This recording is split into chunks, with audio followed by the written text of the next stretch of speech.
we straight chillin', serial killing, pre-cold villains on the mic, got you reeling.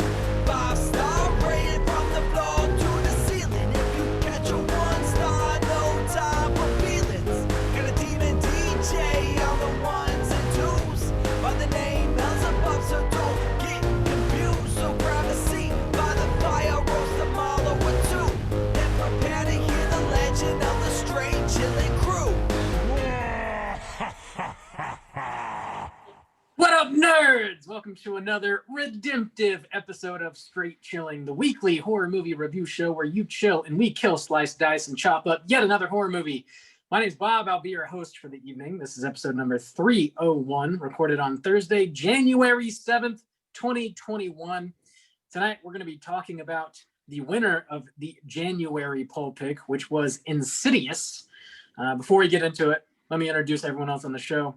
First up, calling in from Washington, D.C., we got our boy, Randy Gandy G. Landy. What's up, man? How's it going, everybody? Did you hear that sweet new fucking sound that we heard here, guys? That new intro? That's a hot track. Hell hooked us up again. Is that a slapzilla? Is that what the kids would call it? A slapzilla? I don't know. Like, I don't interact with children, Bob, under court order. But I will say, yeah. But I will say that it is fucking amazing, and it's so great that we're being benefactored by Hell so much. That's exactly Satan right. is really stepping up to make this show a high quality item. Straight Chilling is subsidized by Hell. Yeah. Last but not least, also calling in from the Saxonville, we got our boy Soju. What's up, man? What up? It's your boy, the Fervor Stains. Boys, we got a new look, we got a new sound, and back on the behind the scenes. So put your best face forward. That's I heard right. that as fervor with a V. Oh yeah, you We're are going to be really amped up tonight. You are correct. I am filled with a fervor that cannot be quenched. I think that makes the movie a totally different kind of movie. I call it Fervor. a place I like to call the Fur Burger. Damn, that's a totally. We got 3 different movies going on here. That's a porn parody. Still Yeah, fun. that Insidious. that exists. Insidious? Insidious. Inside of us. Oh man, that's got to exist. Feels good to be back from Hell, doing another show with you boys. Before we do, I'm prepared. be prepared. Before we get into the main event, let's tackle some housekeeping real quick. Here is another reminder. The February poll pick is currently posted on our Patreon website. If you support us at the $5 level or above, you get the chance to vote on a movie we're talking about this February. The theme of which, Juice, you chose, and you chose all 3 movies. Why don't you tell us about it? Yes, this is something new we have never done before. We are doing for this new year. Each one of us will get a month in which we get to pick all 3 movies in the poll pick and the overall topic. So I picked thrillers. I wanted to choose 3 movies that I felt like we wouldn't talk about normally on this podcast, but were close enough, horror adjacent, that it would be appropriate to pick a theme with these 3 movies in it. So the 3 movies that I picked were No Country for Old Men, Old Boy, and Seven, and that's the Korean Old Boy, not the American remake, so the OG. So yeah, Bob, I thought that was an interesting choice. I'm sorry, go ahead. Okay, no, go ahead, Randy. I thought it was an interesting choice because, like, we're notorious for not really sticking to genre at all. Yeah, it's true. It's just like without people like picking them for like Patreon picks, like, yeah, we've covered Ghost, but like somebody paid us to do that, you know, and like some of that, like, it would be hard to let Rob bend the rules enough to let us, you know, let these movies slide in. So I figured I'd go ahead and force. I think it's interesting that you're implying the iron fist from Bob in a month where you have carte blanche on anything. Yeah, but I was proud of these picks, and they are all picks. movies that I love and movies that I think would make really interesting discussions. And I'm curious, Bob, how those numbers looking so far? They're looking mighty fine. Right now, Old Boy is definitely in the lead, like handily in the lead. Whoa, the Koreans come out on top again, I see. Yet again. He's the oldest boy. No Country and Seven are tied, Yeah, but right. they're a good ways back. So it's still Okay. early in the month. We'll see what happens. All right. Yeah, get your votes in before the end of January. Also, regarding Patreon news, we do have not one, but two brand new Patreon supporters. Oh, shit. Whoa. Yeah, we got to give some shouts outs to Jamie M. and our mailman Kelvin. Thanks for the mad support. Kelvin Mang. Yes. Thank you. Thanks for delivering our mail, Mang, and also for supporting us on the Patreon. Delivering our mailman. We have have corrupted one the English mailman language here too for far. you. We've gone too far. We appreciate the support, guys. Every dollar you guys give to us goes right back into the show. And as is tradition around these parts, we owe you both the straight chilling salute. This one goes out to Jamie and Kelvin. Here we go. Slap my ass. Whoa. And one more. One more. Slap me in the ass. Whoa, these new Yeah. bumps over here. What are we doing, man? Thanks, Crypty. What are we doing? What are we I doing don't over know. here? Look, fucking the HRF from hell got us the Crypt Keeper, guys. We got him. We got got the him. Crypt Keeper. The rebrand is in full swing. Yeah, it is. Yep, it is indeed. Also, just a quick recap of everything else we've already dropped on our Patreon page for you in the first week of the new year. We got 2 mini casts. So if you support us at the $10 level or above, you get access to exclusive episodes that are only on Patreon. You got an episode up there reviewing The Pale Door, which is a new release. It's a horror Western. It's got Pat Healy in it. Also, Juice, you talked about a Netflix docuseries, right? Yep, called The Ripper, which is not about Jack the Ripper, but kind of like a pseudo copycat of Jack the Ripper, a serial killer in England in the late 70s, early 80s who killed all women, some prostitutes. So yeah, it was a interesting little docuseries. All right. And also, we do have an hour-long clip reel that sort of takes highlights from the past 100 episodes and chops them up, puts them all together. It's something we do every 100 episodes. And that is exclusive to Patreon as well. If you support us just at any level, you have access to that, which has... Around here, that means big money. Yeah, that was an hour long. Whew. Yeah, and it's got audio that you can't hear anywhere else, just there. What else? Well, What else and is if you going want to on? listen to every episode, but that's on you. But Yeah. it had some No, exclusive, yeah, stuff you Does it have cannot some find exclusive? anywhere Yeah. else. I have not yeah. gotten to it yet. obviously. What, Randy? Like every episode that we've Yeah, ever it's put from out. the live show. Gotten to it yet. Oh, Yeah, that's right. yeah. I forgot about Audio that. from the live show. Man, we outtakes. are just spoiling bitches out here. Whoa. It's true. It's true. Also, if you are watching the behind the scenes right now, I have on a brand new Straight Chilling t-shirt. Whoa, new Bam. swag, part of the New swag. rebrand. On Oh, TeePublic. shit. Bam. Bam. Is that the gravestone model, Bob? It is indeed courtesy of you and your talent. And Thanks. hell. Oh, the And- power and of hell hell. flows Sorry. through me. What Sorry. can I say? Mostly hell. I sold my Um, soul, and that was the most I could get for it. Was that T-shirt? Check out our hot new merch over on tpublic.com/straight chilling podcast 1, I believe is the URL. Juice, you got some YouTube stuff. What's up? Yeah, new YouTube video up on our YouTube page. That's youtube.com/straight chilling podcast.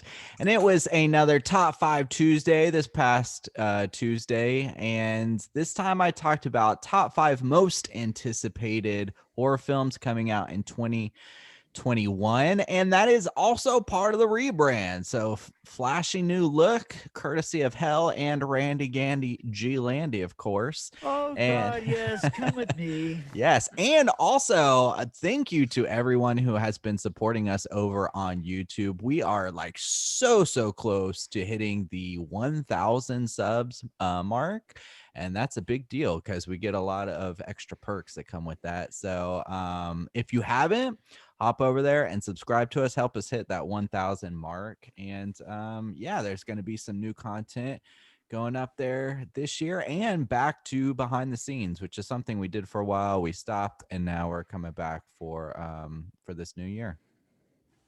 All right. Plenty of audio and video to slam your ears and eyeballs into. Yes, Check it all sir. out. I think that's it as far as housekeeping. Is this house clean? This house is clean. Oh, Thank God for All right. that. or some fancy boys over here. So fancy. Randy, oh damn it. Oh, I wish I got a What? spit take. I wish Oh, I got the no. spit take. It was so close. You don't have that kind of power over me. So Wow. Well, let's go and get into the main event. We're talking about Insidious, and we're going to kick it off with the back of the box. Oh, wrong one. What's on the back of the box? Okay, it's a learning experience. Yeah, we got it. We good? You want Everybody to good? restart that? Let's do that. What's on the back of the box?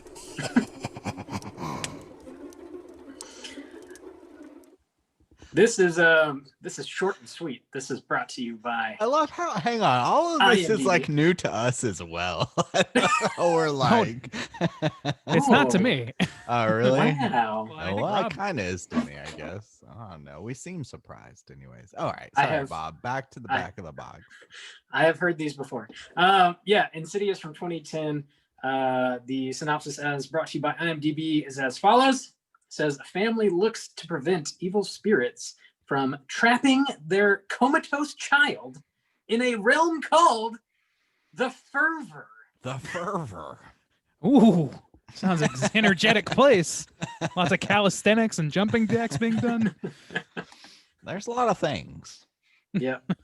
Yeah, that's pretty accurate. And also, like, when you put it that way, it sounds like a much sillier movie, like, or just like a much. It seems like it's a very bombastic idea to put down into a little snippet like that. Yeah, there's Holy some shit. interesting stuff going on in this movie for sure, which is why we're talking about it for the second time, redemption style, That's right. as we do every Well, January. for you guys. Oh yeah. So I know we've seen this before, like probably Mhm. several times. So I'm not gonna ask you guys. But would you recommend people check this out, Randy?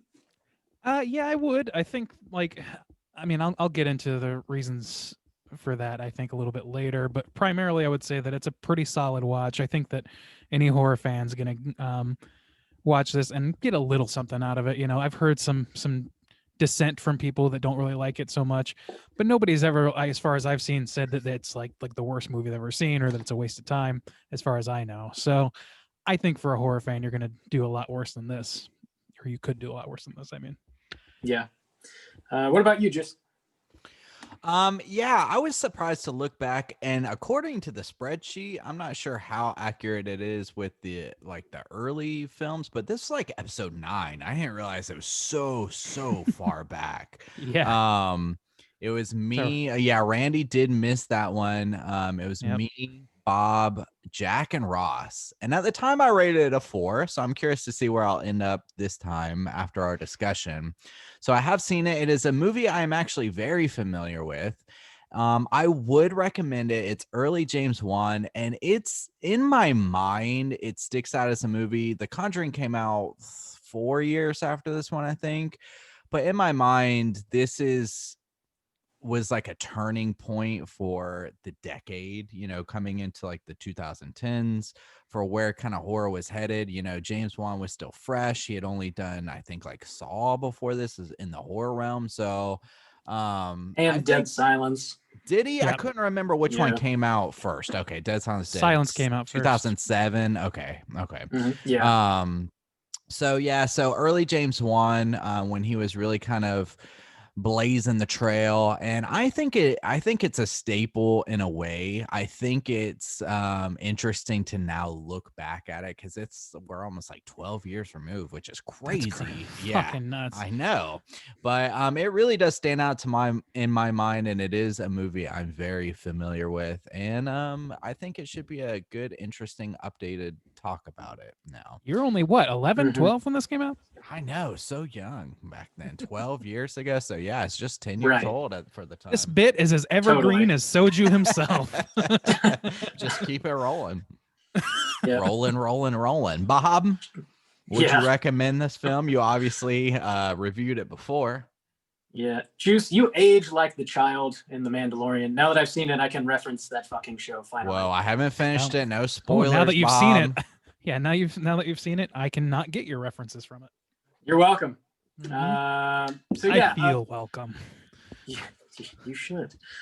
Yeah, James Wan is sort of become a staple in horror, and this is one of the several movies that is the reason that's the case. This is sort of this one sticks out in my mind for whenever we did like our top 10 of the decade. This one I think was on all of our lists. I believe we Yeah. talked about it a little bit. And Juice, like you said, it almost set the tone for the decade in a way, because it was very influential. It's super low budget. It was James Wan. He was still kind of proving himself. You know, he did Saw, which was a big deal, but also very low budget. But this just sort of like solidified that you're like, yeah, this guy can definitely make a horror movie, and he continued to do so and prove himself time and time again. It's interesting how it aged, and I guess we'll get into that a little bit here. But definitely worth watching if you haven't seen it. And if you're a fan of ghost movies, haunted house movies, this is a solid one. Definitely recommend checking it out. Yeah. Yeah. Party recommend for the most part. This is kind of a red letter movie. It's like we got this is the third Blumhouse release. Oren Peli was still involved at that point. I don't know if he still is or not, but I haven't heard his name uttered in the halls of horror for some time now. I'm for whatever sorry reason. I uttered. No, it's all good to me. I don't mind Oren. Let's drop the spoiler warning real quick, and then we can kind of start wading into the pool that is Insidious. Let's Here do we it. go.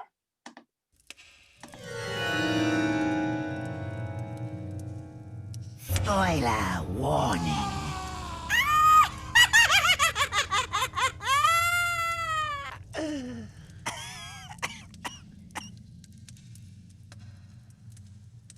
You've been warned.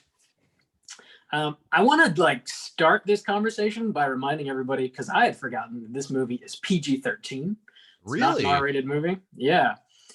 And it's got some pretty legitimate scares. I know a lot of people are adverse to PG-13 horror films, but I think this would be a solid example as to how that doesn't really matter. You know, it's not super bloody, but it's effective. It does, right? Yeah, PG-13 does not immediately create a bad horror movie. That's right. not a formula. That seems to be the talking point for horror for a long time, and with good reason. It's kind of a losing record a lot of the time. Once we go through the old once we go through it a little bit, I want to I guess talk, because there is a little bit of gore, a little bit of violence, I guess. But let's get back to it. I want to get back to that a little further on in the discussion. Fervor on. Yeah. Fervor into Fervor discussion. into discussion. Mm-hmm. The title card on this movie is one of my favorite title cards of all time. It's sort of, it opens up, you get like 10 seconds of the camera moving through the house, and it's all creepy looking, and then it zooms in on the bride's face, and then you drop Insidious in big bold red letters, and you've just got those loud strings just like churring away or whatever, and it's like loud and abrasive and jarring. It's like the title card is a jump scare, basically. I love Yeah, that it kind of starts is. that way. And that's actually true. Like, this movie does a lot with the jump scare. And I mean, I think that Joe Bob said something to the effect once that, people give the jump scare a bad rap, but it's just sort of a tool in your toolbox. Was his point of view, and which is absolutely true.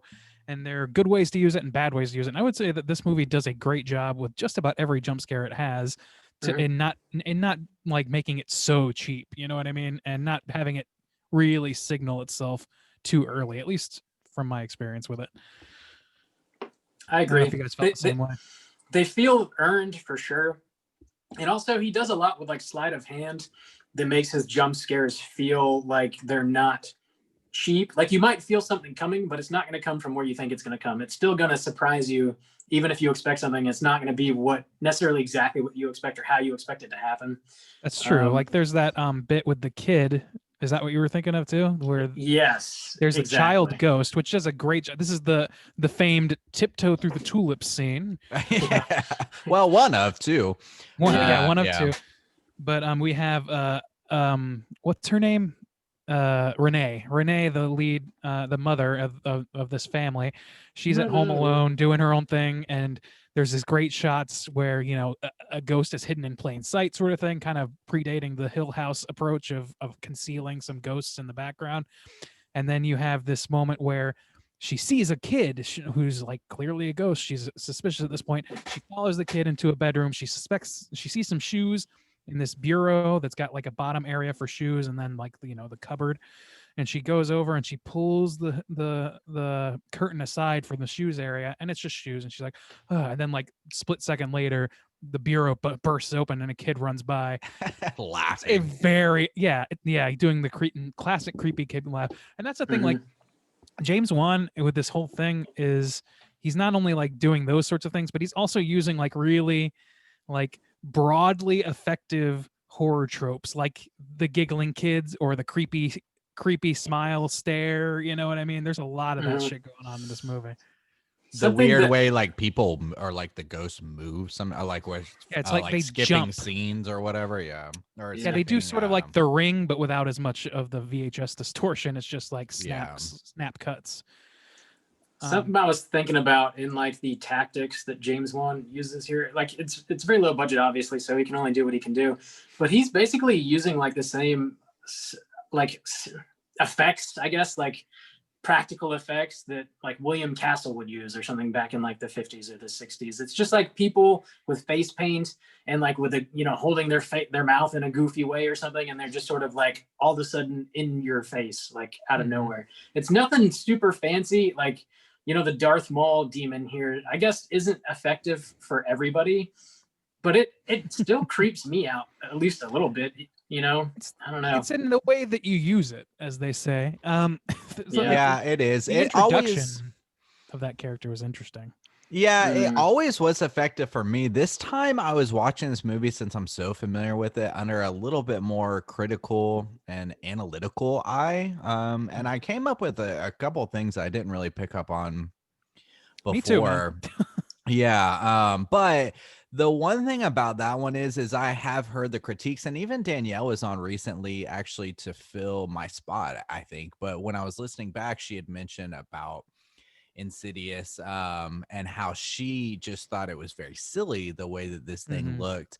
And I think there's a scene where we get like a full face of him when he's in his little workshop and he's doing the thing, and I think that might be the rug pull a little bit, because I think everything before that is pretty like in the shadows. It's part of jump scares. It's either like somebody does a sketch of him or he shows up right behind the dude's face.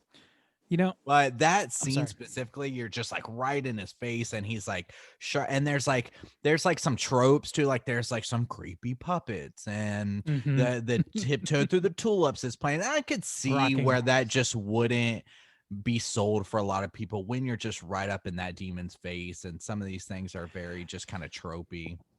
Yeah, I like that. That's kind of unapologetically tropey in that area, though. And to kind of build off what you were saying about where this monster sort of like falls off for me, I kind of had the same experience where I was looking at it a little more critically than I did the first time. When I first saw this movie, I was like, I feel like I had a lot more like just steam power behind it, where I was like, wow, this is like I would credit this movie with being one of a few that got me like legitimately interested in the horror genre after a few years of just sort of being like, well, I like my Evil Deads and shit, like and not really paying much attention to the genre anyway. But there's this moment where the monster, whatever, I don't know what you want to call him, but the demon is chasing them from that studio, and that's where it kind of falls apart for me, because there's a couple of shots that really didn't work as well as you would want. They tried to conceal it as best they could, or tried to cover it as best they could, but like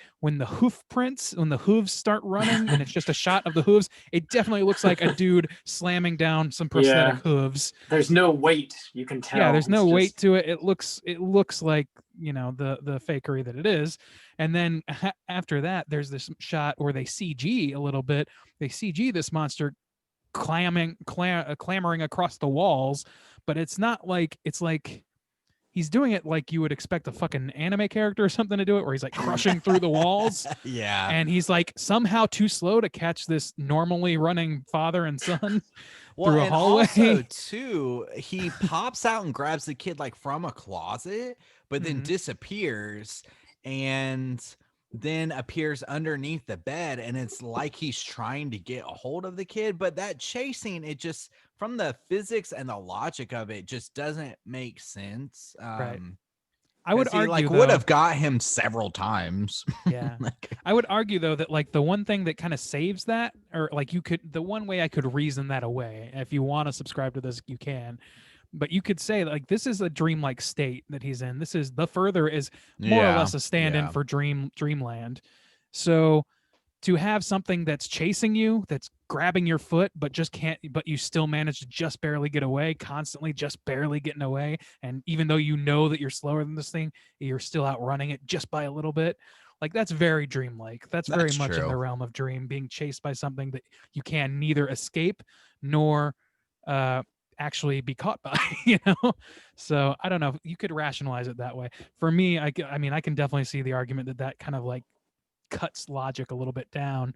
And there's like, that's kind of where the real negatives for me like chime in here with this movie, is with sort of like some of the logic and some of the, if you start to interrogate like the internal logic of this movie, it really doesn't hold very much water, I don't think. I don't know what you guys think about that, but like, if you really start to like, go ahead, Bob. It reminds me a little bit of Nightmare on Elm Street, where like if you all of a sudden believe in yourself and your powers, like you can kind of do whatever you want. Like Owen Wilson is like fighting that creature that looks kind of like Glenn Danzig. Owen Wilson. Or Owen Patrick Wilson. If only Owen Wilson was in this movie. One of those white dudes that's in the movies. I don't know.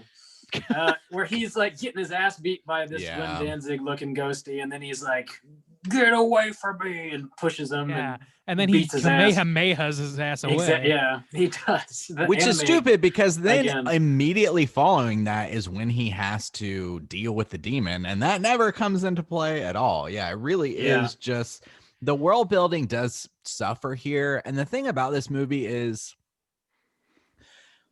it feels like it, and it always has kind of felt like the younger brother in a way to like The Conjuring.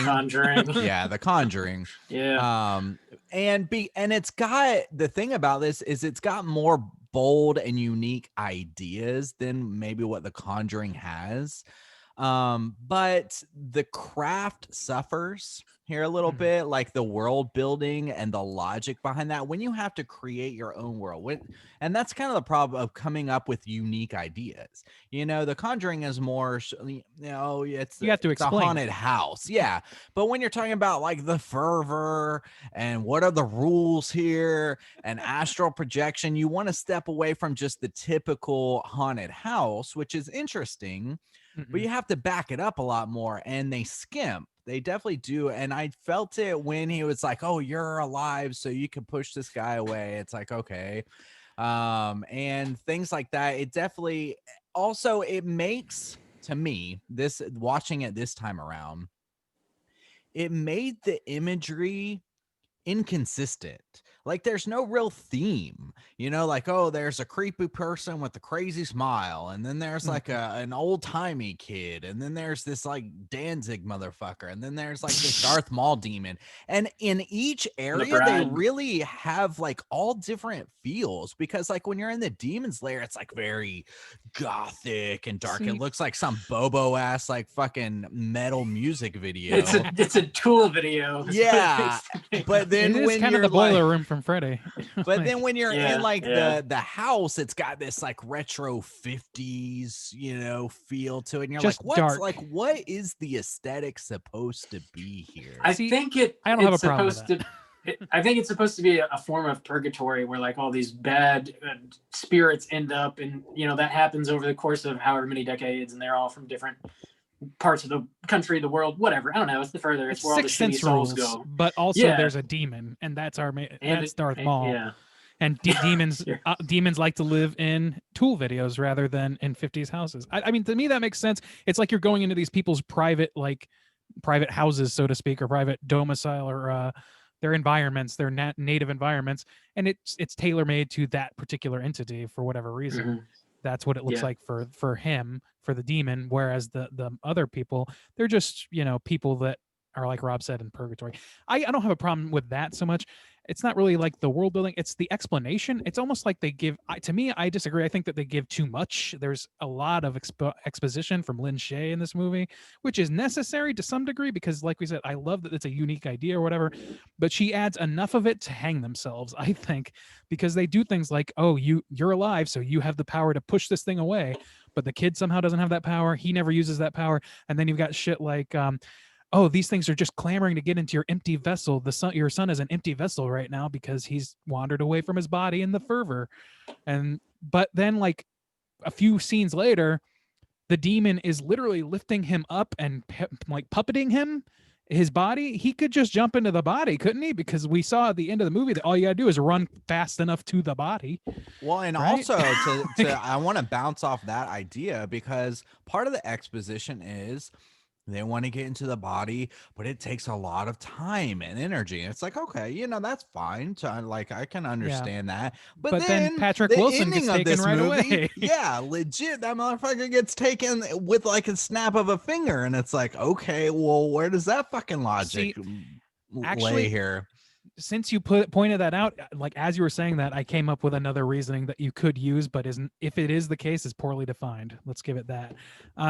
You could say that, like, because he astral projected as a child and was straight up like stalked by this bride, dead person, that we learn more about in the sequels, like maybe her presence in his life has been constant and she's just been waiting to snatch him up the whole time. Yeah. I mean, it definitely implies that it was around when he was a child. But I mean, we got to think that he's had photos of himself taken since then and not had creepy proof. We see one. Proof we of see fucking one. ghosts. Yeah. Because the mom says, oh my God, I can't believe you were able to make him stand long enough to take a picture. And it was like a family photo. And that's where the idea first comes up that he doesn't like his photo taken. Then we find out because as a kid, you can see the fucking mother like ghost in it. And that's Yeah, the another mom. thing. Sorry, The mom says in the very beginning of the movie when they first move into the house and she's like showing family photos to her kid, and she's like, "Oh yeah, we don't have any pictures of your father as a child. I'm not really sure why." It's like one of the first scenes of the movie, and they kind of build upon that. I remember them looking at the photo album, but that Yeah. glossed right over my brain this time. I mean, it feels like maybe if this movie, it's like, I don't know if it had too much groundwork to lay, or if it like in order to make its plot make sense, or if it was, I can't decide if it was underbaked or overbaked. You know what I mean? That's kind of where I'm at with it. But there's something lacking in this logic here. It's trying to be both like button up, like here's the facts logic in how this works, and then also trying to play the loosey goosey, fucking David Lynch, it is what you think it is sort of thing for you. And you know what I mean? I don't think it's like, I don't think it's kind of hitting this midpoint where it's not fully explained and it's not, at the same time, it doesn't necessarily need to be for the action of the movie to still have impact. Yeah. Does that make sense? So I mean, I don't know. It's just when the minute you start interrogating it, like on a more like you start taking those tidbits and trying to piece them together, it doesn't make a lot of sense. Like there's also this scene that drives me nuts, and this is one I've noticed since I was a kid, or sorry, since I first watched this movie. I guess I should say, seems like I was a kid because it was fucking 12 years ago. Since I was a kid. Oh right. Back when I wasn't allowed to hang out with you. Right. Yeah. But True. there's this scene, like they're in this house. Right, they're in this house and they think they're haunted, so they move out of the house. And before that happens, Dalton, their son, goes into this coma or whatever, the fervor coma, and he's in there when they're in their new house. He's still there throughout the course of the movie, and somebody hung up all these creepy ass drawings that he drew that is very pertinent to him and his life, like that are straight up just says I'm in dreamland or some shit on it. Like somebody hung those on the wall and it wasn't him, and nobody noticed. The grandma didn't notice this the 10 times she's been in there. She's clearly there a lot, like to help out, like they made that point. So I don't know. because it's after they start seeing ghosts, and one of them, actually several of them, Looks are the like the demon ghost, motherfucker. yeah. Yeah. He's drawing the demon that is, I don't know, man. It like there, that sort of shit like just sticks in my craw, It's like that was seems so like you were so weird. tied to the trope that you're willing to do like things that just like you're willing to break the logic of the movie, and that's when it becomes less earned and more forced. That's kind of the issue with it to me. Also, I guess since I'm becoming more of an adult now, the idea that they just move houses immediately was like ridiculous to me. like I can't stay another night in this house. And the next scene, they're like, "All right, well, we just bought a new house," where they They literally skipped a just lot of moved escrow. yeah.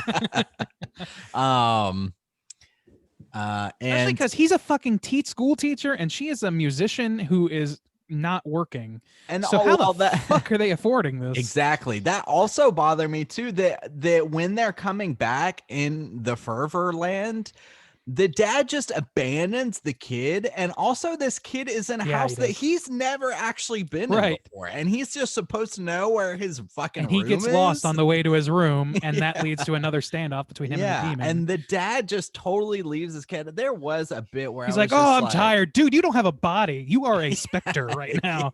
How are you tired?" Yeah, go on, I'll catch up with you. So it's like there's a motherfucking demon chasing your ass. You are You're being chased by hauling ass. leagues of dead people and a demon, and you don't have lungs right And now you're- to and get you're just out gonna of breath from. chill in the fucking kitchen. Yeah. And also too, the logic of there's no point in this movie where she says like you need to face your fears or this is how you get the ghost to go away. Right. For him to stand in the kitchen and just yell, "I'm not Get scared outta of you here." anymore. Yeah. Get out of here." It's like, That is why literally a Home are Alone you moment. doing that? Why?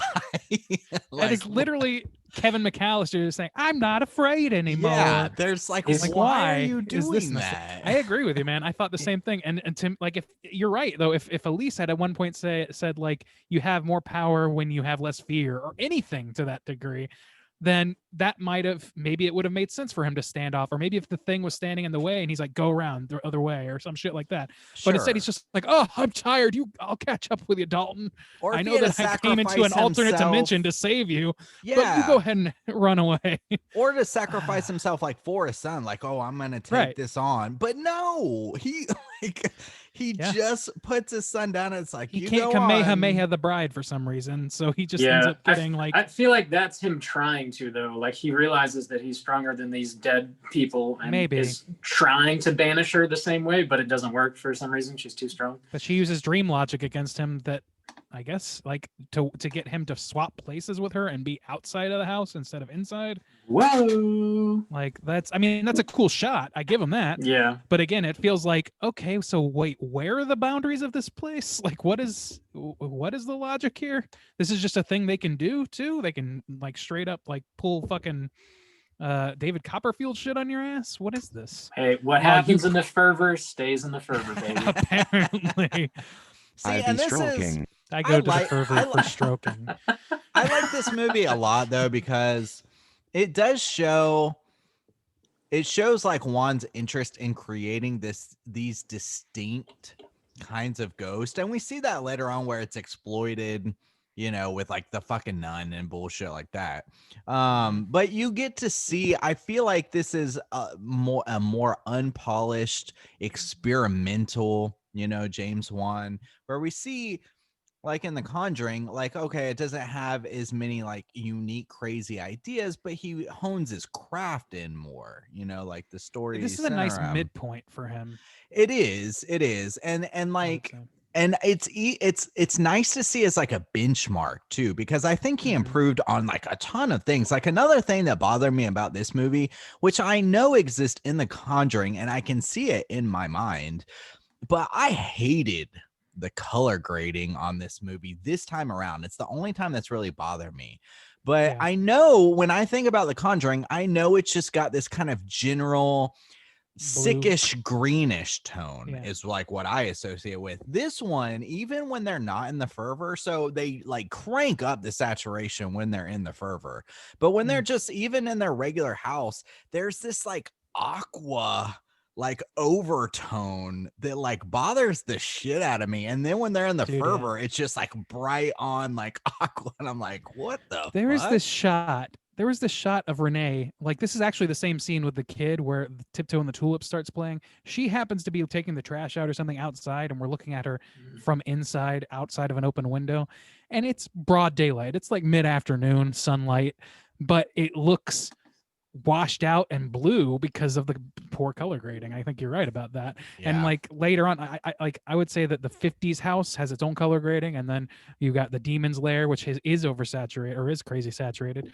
And I don't have a big problem with those as artistic decisions, but it's like an execution that doesn't work with the technology of the time or with the technology available to him. I would say something about it is not subtle enough. It is distracting. I was like forgiving enough in the fervor when everything was super saturated, because I was like, oh, you got to make it look distinct, and it actually kind of looks better because everything is dark. So when it's super saturated, like it's okay. It makes like an interesting enough contrast, but like you're right, like when it's like normal life and they're in a house or they're walking around outside or even like in his classroom and everything is like aqua, you're like, what the fuck? Like, are they fucking swimming underwater? What the fuck are we doing here? In fairness, this was 2010, 2011, 2009. He's getting ready for Aquaman, you know? Yeah, that's what it was. That's what it was. Aquaman. No, and like it really seems like that, like around that time, that was just like the thing to do. It almost seems like, you know, not just with horror movies, but in general. I mean, fucking people read once Jurassic World hit and people read that the riot act for doing that. It started like kind of tapering off in earnest, but for a long time, that's ever since Oh Brother Where Art Thou came out, that color grading was like the hot shit to put in your movie. Yeah, but not everybody wielded it well. Like Underworld was blue as shit. That's true. Yeah. Even shows do that. I mean, like think about what is that fucking show? True Detective. Like any bright colors in that thing? Yeah. Only right. like just only in select moments. Yeah, you know, but it's more subtle. And it works because of that. Yeah, and see, The Conjuring was that way too. Like The Conjuring has a very distinct color grade than I can imagine in my mind, but it was done better. See, and that's what I was saying. Like, it was just this one is definitely just less polished, and it's just a weird color to choose in general. Like aqua, like what? I don't know. But yeah, that was something that bothered me this time as a trend. Even like, yeah, I agree with you. I don't know. There's some weird shit in this movie. Again, going back to the story and some of the holes or whatever, some of the things that I got fixated on where I wasn't in the past.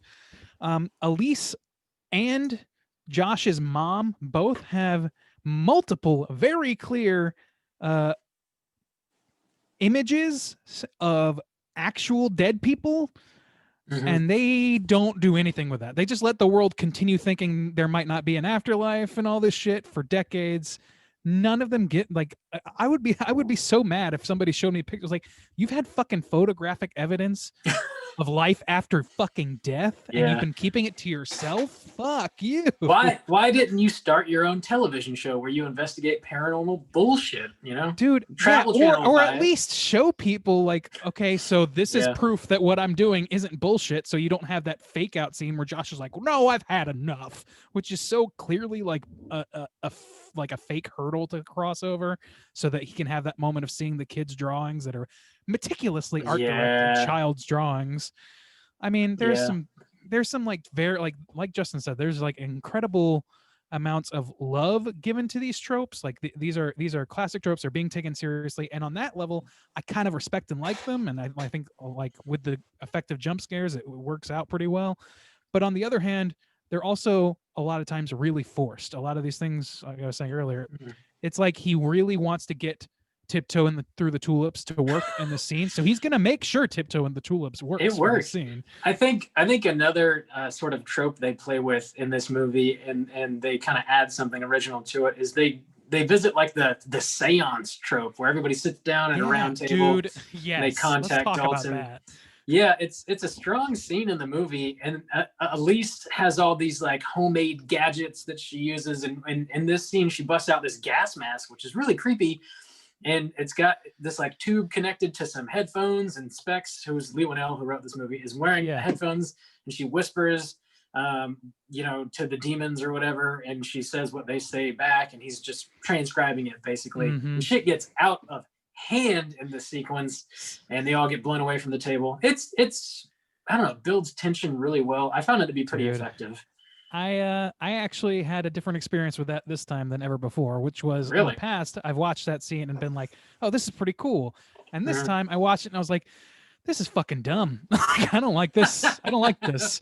This this dumbass, like, okay, so you need to whisper to the ghosts and you need the guy to hear you. So you rig up a fucking World War II era gas mask with a long fucking elephant trunk into his ears. That's call that like, a rigatoni, Randy. Do they really? Rigatoni? I think actually, it doesn't like. It looks really dumb to me now because it's really like we need an excuse for somebody to wear a creepy fucking gas mask. Like that is all it is. It's like, okay, I need this trope to be in this. I want this trope to be in this. How can I make this happen? I'll use this trope, even though it doesn't make a lot of sense.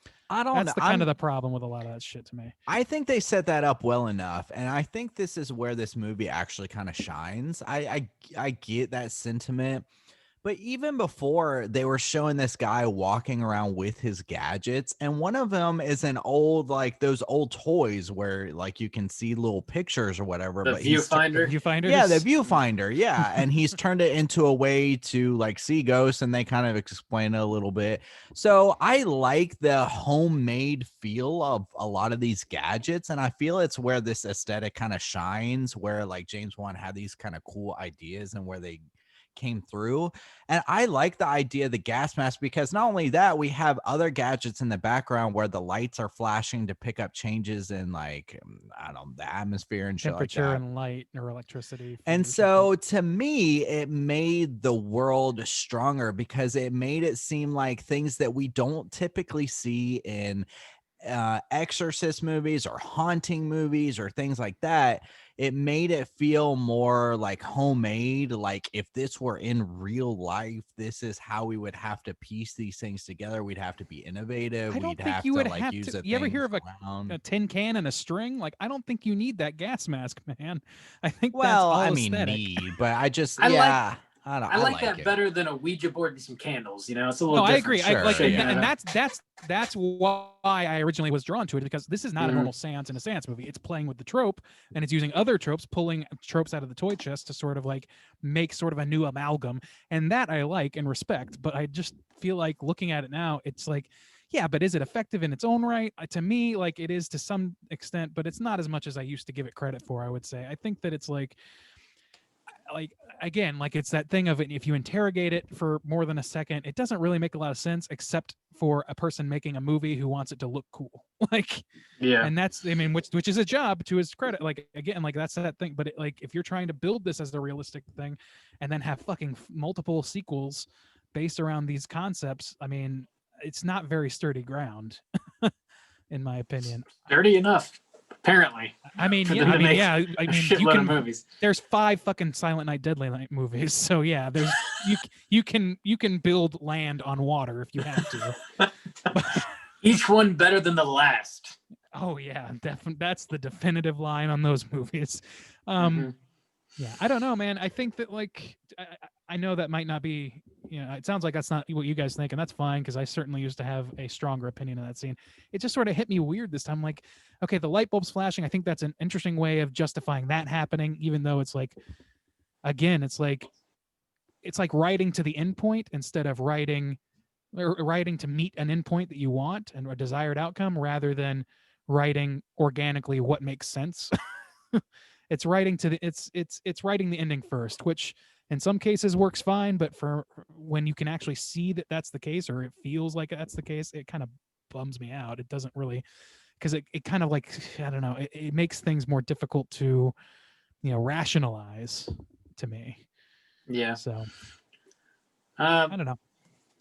There's another sequence sort of towards the beginning of this movie that I think is pretty effective, and I wonder if it holds up for you guys after having seen this movie, I'm sure a handful of times. It's sort of the sequence that makes them leave their first house, where they're going to bed. It's like late at night, and there's a random knock at the door, and Owen Wilson goes to check it out, and there's nobody there, and he locks the door, sets the alarm, goes back upstairs. And then the alarm goes off, and then his wife sees like a ghostly figure standing behind the baby's crib, and it's like sort of out of focus and difficult to Catch see. you fuckers at a bad time. That's what he and says. we go around the house with Patrick Wilson. He's like investigating every room and doesn't find anything and locks the door back again. And it's like the way it builds tension, I think, is still pretty effective to me. And seeing like the ghost, which is so obviously just a person with like face paint on, but it's still jarring and like it's not right up in your face. You kind of have to be looking for it a little bit. I think the way all of these pieces are stacked are so simple, but I think it's done smartly. I thought that was still pretty effective because it's like it's pulling in elements of home invader tropes that's true. in a haunted house scene, and to me that's effective because that is a primal fear that we have for the most part, like that some unwanted presence will arrive in our place. But not only that, like that's what the whole thing about haunted houses are in general. So he's just sort of like distilling that down and correlating it with like the real life version of that, I think. And to that extent, I think it works really well. It's a little bit, I would say that in terms of like beat for beat, there's a couple times where I'm a little disoriented about where I am in the house in that scene, just because they're cutting back and forth between Renee and Patrick Wilson, a couple, like maybe a little bit more often than is necessary, or maybe it just kind of disoriented me personally.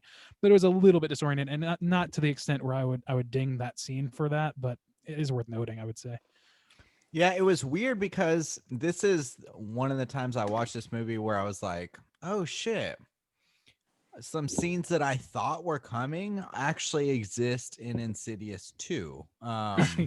Yeah. And so I was like, or 3 or 4. Yeah. So it was weird too. That was another element in this. It's like, oh, I'm so familiar with this, not only just this movie, but this franchise, that I think certain beats are coming, or I think certain things are coming that actually aren't. And so I had to keep reminding myself, like, no, like stay in this movie. How is this movie crafted? Because I do know so much more about this world and where things are headed and stuff like that. So for that scene in particular, I think it was effective because you have the extra sound of the alarm going off. Yeah. And that adds a lot of agitation to you just naturally, like, fuck, turn that loud sound off and stuff like that. And then it like kind of changes the way the jump scares are done too, because usually jump scares is very, very quiet, and then you hit with a loud noise. So building tension through a scene where there's already a very loud noise, where you can't rely on that silence, where you're listening for something, you hear a creak in the floor or like in the door and you think something's coming.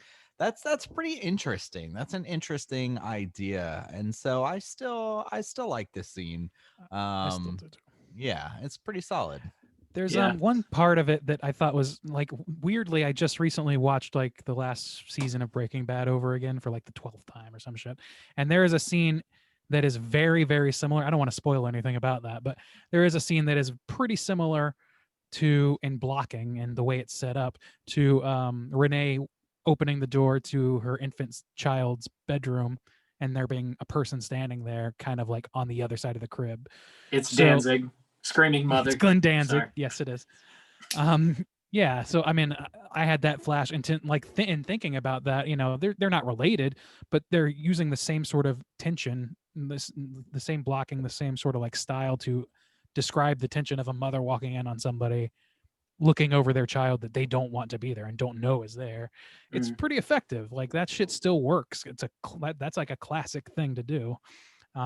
And with those sort of like out and out classic moments, I think that James Wan is as good as anybody you'll find at this time. It's when he starts sort of like mix and matching a little bit that things sort of start getting a little wonky. A little wanny. You guys, were you familiar with like astral projection the first time you watched this movie, or did you learn about it through this movie? Do you remember? I knew about it before. Yeah. I knew nothing about the fervor. Fervor was definitely new. I thought that was something cool to see injected into this movie. Like, your kid's not in a coma. He's just like projected his soul out of his body and he's hanging out in some weird ghost town. Doesn't know how to get back into his body, which is something I can't think. I'm sure it's in other movies, but I can't think of one off the top of my head that like cites astral projection specifically as like being a part of the movie, like a plot point. I thought that was a fresh idea. Even now, I was like I was like, where is this used, or where could it be used? Yeah. And it's not often, not anything that just immediately comes to my mind. So I did like that it set this movie up as a haunted house film, but it became something else. And I do think this movie is more about ideas and like what kind of tools would you need for a haunted house, what kind of like why would ghosts be attracted to this body, like because it's empty or whatever. Like those are pretty smart ideas. Yeah, I mean, this is using things that like were like, for example, the idea that the son is haunted and not the house, and they move houses and it follows them. Yeah, we've seen that in Poltergeist before, at least, but the way that they rationalize it is, again, it's like this mix and match of tropes, and they're very lovingly handled, but they don't fit together seamlessly is kind of the issue. So like, all that said, though, like I really respect that he's pushing the boundaries of what these things are, because at this time I think the only haunted house movie that's sort of like hot shit is Paranormal Activity, and that's an entirely different approach that's using extremely, at that time, not cutting edge, but very modern sort of sensibility of this found footage thing, which is very limited for a reason. But this is not limited. This is using old tropes, using old camera work tricks and all these things, but he's making an amalgam. He's making a fucking super beast out of these things. He's Frankensteining them together a little bit, and I admire like what he's trying to do, and I think that from a tone standpoint, I'm in. Like, I like the tone of things, but it's, again, like the more you think about it, the more that falls apart. So you really just kind of got to go for the ride in order to get the most out of this movie. Yeah, he takes old tropes, things that we've seen a million times before, and sort of puts a fresh shine, new coat of paint on it, and we get nobody was doing that. it. You couldn't pay somebody to touch some of these tropes at the time he was doing this. Yeah. Sure. So I mean, he's almost rescuing them from the recycling bin of the movie industry, which every trope, every idea, every theme, all these things, they go in cycles. So it's been however many years at that point since Poltergeist. He's playing with these things, and it's tough not to like that. Like, as a horror fan, it's tough not to like the guy who's remixing horror tropes. Yeah, he's trying to Quentin Tarantino his own fucking horror movie. It's tough not to love that, but as a net effect, I think that there's some slip ups. Is kind of the thing I keep coming back to. Couple slips there. I think he's going to try and do the same thing again with Malignant, which is hopefully coming out this year. It's supposed to come out last year. Does he just have a thesaurus with one page? I just saw that was confirmed rated R, I think. Nice. And I think that's one of the many that's going straight to HBO Max instead of getting a theatrical release now, but it doesn't have a confirmed release date yet. But he's I assume going to be like remixing the Giallo tropes. Oh yeah, that's right. I forgot about that. Yeah, it's supposed to be a Giallo style. See, I love that. Yeah, that's pretty cool. I want these things to be like, it takes somebody who like loves the genre to make this movie, and I'm sure it'll be the same thing with that, I hope.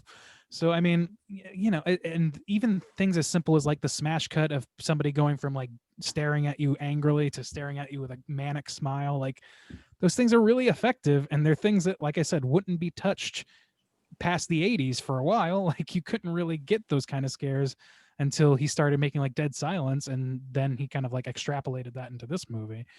So I don't know, man. I'm a little conflicted about this movie this time around, more so than I expected to be. Yeah, I feel you on that. What do you guys think about the acting? I'm sorry, I cut you off. No, that's fine. I was just gonna say it does feel like maybe it didn't age quite as well as I anticipated it would, but Yeah. it's still solid, and I respect what it did. The acting is fine. Yeah, I think the acting is fine or solid. I was gonna say toward the aging, I did this time around. I felt like this is not aging like a fine wine. Now, Yeah, Aging like the soda pop. well, like the a thing malt is, liquor. I don't think it's like making it worse, but it's not necessarily like standing the test of time. It exists well from when it's from. Like to Right. me, it's like you know, a movie that really represents its era really well. But it's not like standing just the overall test of time. Like this is just a timeless classic, because it's not. Yeah. It's definitely not. It definitely feels of And its time, and the color grading has a lot to do with that, to your credit. yeah, and so the further we get removed from it, it's easier, I think, to see some of these problems that maybe didn't exist for us before because it Mhm. was in the time. But in the same in the same, like, it's like two sides of a coin. Because I've spent so much time with it, because I'm so familiar, I still, even with these new kind of problems that I'm seeing, I still hold it to that regard of when I kind of first saw it, like you were saying, Randy, Yeah. like where it holds a higher place kind of in my mind and in my heart a little bit, because Yeah. I feel like I know how significant it was for the time, as opposed to if I just saw this for the first time like today. Like, okay, I've never seen Insidious, I'm gonna watch it Exactly. today, then I might be like, oh shit, yeah, this color grading's rough and these things are rough, and so it might drop it significantly. So it really is kind of like a double-edged sword a little bit for me. I 100% agree with that. Like the timelessness of this is definitely in question. I would say that it's definitively not timeless to me, because it feels very much of its time. And there's still a quality to that. There's still something, like existing within its moment is not a bad thing. Like plenty of movies that are like fucking necessary. Like think about like Caligari. We loved that movie, but a lot of people would watch that movie and just say like this is dull and stupid or whatever. Like they would not Yeah. get a lot out of it because they don't know what it's, because they've seen fucking Avatar and Because shit. they're Like, simpletons, Yeah, because no, I they're mean- beneath us. Wow. that is so far from what I'm saying. But no, like Farts I just Are you think- sure? over Are here. you sure, Randy? oh, are you sure? Are you sure that's the sword you want to draw? Okay. Anyway, you but just like don't get it, man. the idea that there's like that this movie was going to be like a classic forever and ever and ever. I mean, I think that still could be true, but it's not going to be a classic that I think that people that are just watching it for the first time now are going to get the same thing out of. Because like Justin said, like if I pick this movie up for the first time today, I would probably hold it in a similar regard to maybe like it would still be better than anything for Jackson, but that's the immediate thing that comes up to my mind. Like it's a low budget Yeah. horror. It's really trying. It's got some good elements. It's got some quality moments, but it Good suffers in a scares, few yeah. spots. Like it would be Yeah. not mediocre. I would say better than that, but it would be a extra medium and not a hot. You know? Yeah. So I feel you. Do you guys want to touch on anything else before we rate this thing? No. Sounds like a no. Yeah, proof of the afterlife. Come on. I know. Yeah, I Question. was gonna touch on that because I had to go get some more. Oh, Um, yeah. Go ahead. Go ahead. Yeah, because they even it's funny that you bring that up, because even later on in the film, once they've kind of wrapped it all up, the dude's talking about like, oh, I'm gonna sell all these pictures to make my book and shit like that. And it's like, what, like they've had these pictures and testimony for like years, and I don't know. I kind of Yeah. agree with you on that. Like, yeah, you had not just the idea of you have proof of the afterlife, but you even like when she went in and he was like, "You guys are all just a bunch of frauds." It's like, motherfucker, look at this picture of you with a fucking ghost behind you. Like, what in the Motherfucker. fucking Motherfucker. mood? Yeah, exactly. Fuck Thank you, Soju. Yeah, man. Yeah, so I agree with you. It's kind of Um, I was going to go back to the acting because I was leading that because I had much more of a problem with the acting this time than I did the first time around. I feel like I don't know if I was just that immersed in it, that like taken aback by, you know, the uniqueness of the concepts or whatever, but the acting is pretty mediocre, I gotta say. Like, and I don't get a lot out of it. Even Lin Shaye, who is definitely the most charismatic piece of the acting, I would say that it's a little bit expository-y. You know, it's a little Yeah, too It is. expository dialogue. It's a little too like it feels like everything she says is pretty prepared because we know that it is, but within the world it feels like it's prepared. You know what I mean? Like she said a place I like to call the further so many times, and we know that now because we've seen the sequels where she always fucking says it. So I mean, I don't know. I felt like it was at best okay. I Yeah. feel like if I watch this again, if I watch this today for the first time, I don't think that I would be as nice to this acting.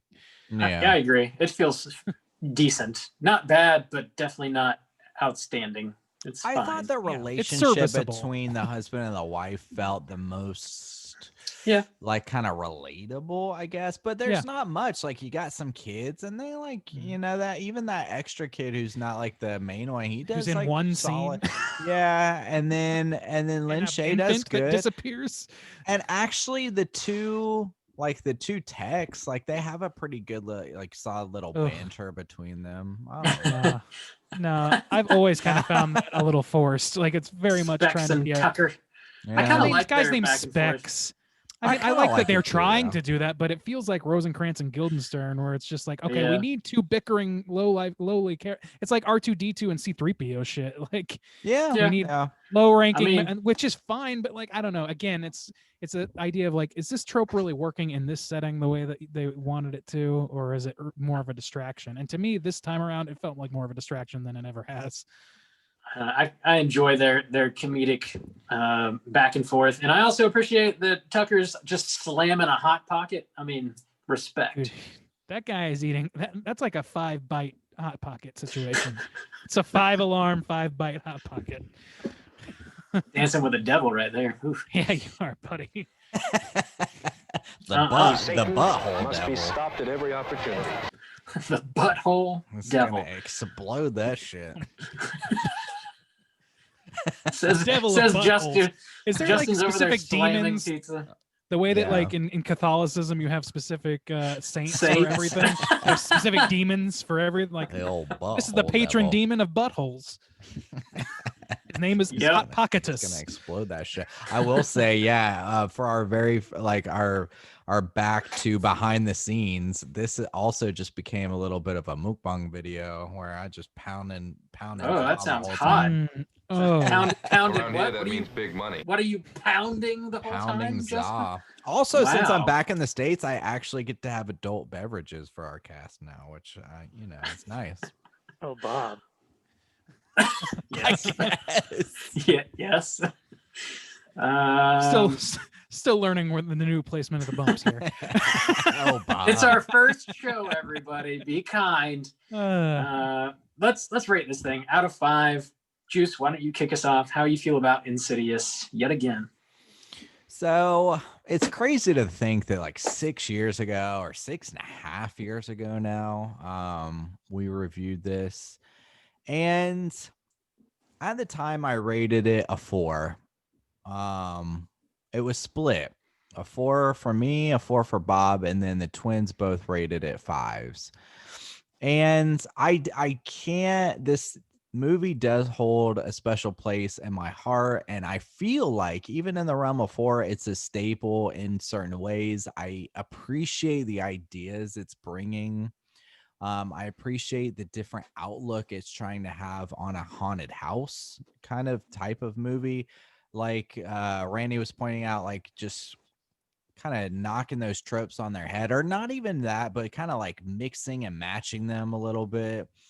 And I don't know. I really do appreciate that. I still feel like this had a strong influence on horror moving forward, and a lot of the horror that I love. Like I said, like this decade was, my favorite of horror. I think we had a lot of great new ideas and stuff, and I feel like this was an influence on that, and I really do appreciate that and respect it. There were some new problems that I saw for the first time this watch around that I never noticed before, but at the same time it almost just kind of made me appreciate it more in some ways, because the ideas seemed fresher too.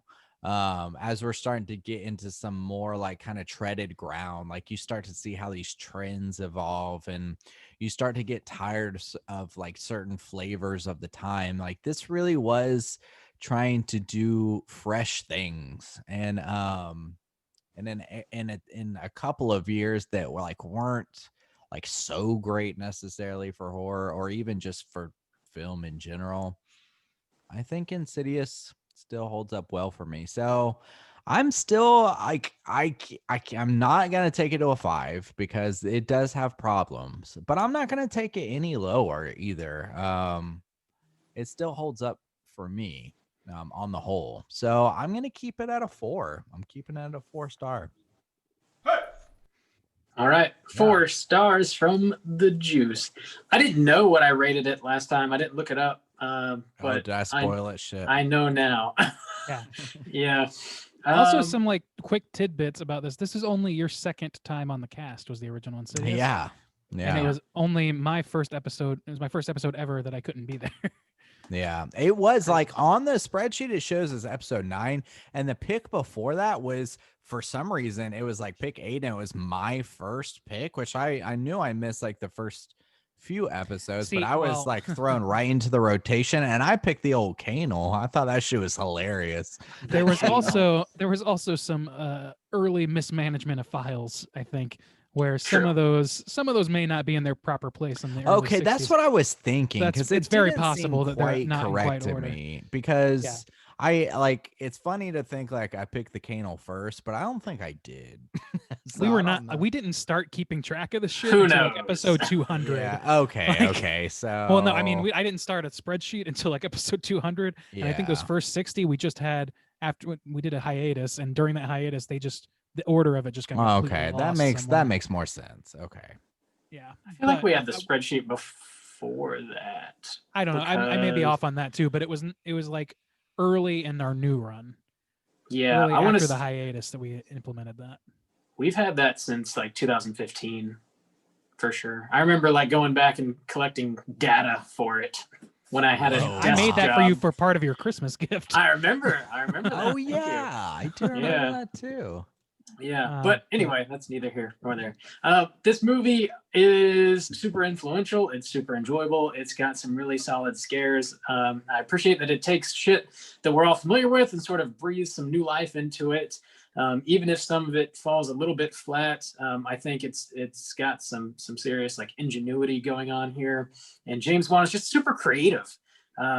He really earns the scares in a way that a lot of filmmakers just cannot do. They don't have it down. He understands the art of the jump scare, and he does it better than almost anybody else, I think. Him and Flanagan nails it too. I agree with that. But I like a lot of the stuff that's going on here. The acting is a little bit flat.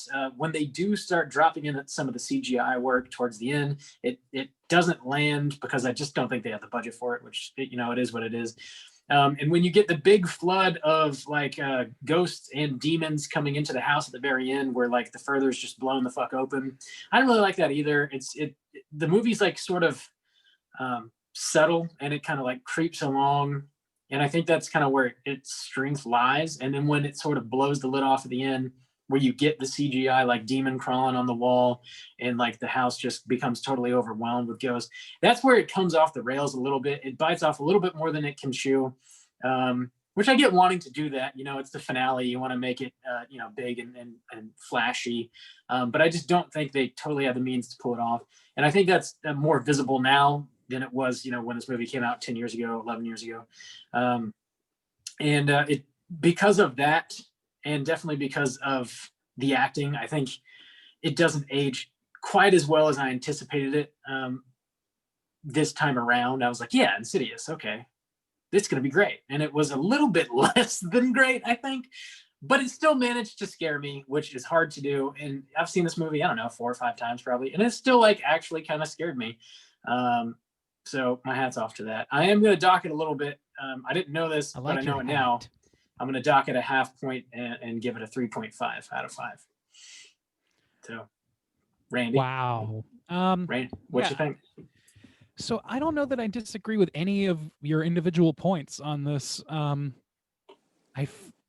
was coming into this fully prepared to give a 4 or a 4.5. That's kind of how I felt like.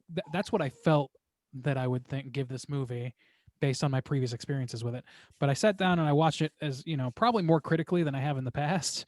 The first time, even if I had done this in the original run of the show, we were less engaged with the content because we were watching together and fucking around a lot more. Yeah. So now I was watching on my own, just, doing this, some of those flaws, they got to me a little bit more. And seeing this movie removed from the context of its release date or its release era, it added a lot of doubt into what I was originally thinking about this movie. And for all the reasons you guys already brought up, the acting was, to me, on the better side of lousy. It was a reasonable performance by everybody. Lin Shaye kind of outshines everybody, and even she has got a little bit of, unbelievability, in my opinion. I think that's the Specs and Tucker are a little bit annoying. I think that, like Rob said, that things kind of fly off the rails at the end when they, like you said, exactly, bit off a little bit more than they could chew, which I respect that. Like, biting off a little bit more than you can chew is the best way to learn how to do shit. So I fully appreciate that. But at the same time, this is not James Wan's first rodeo. He at this point, he had already made one of the biggest fucking horror movies of that era with Saw. So, I mean, I don't know that gets a free pass from me, but I respect what I think he's doing here, which is, what you guys said. He's playing with the genres, the tropes.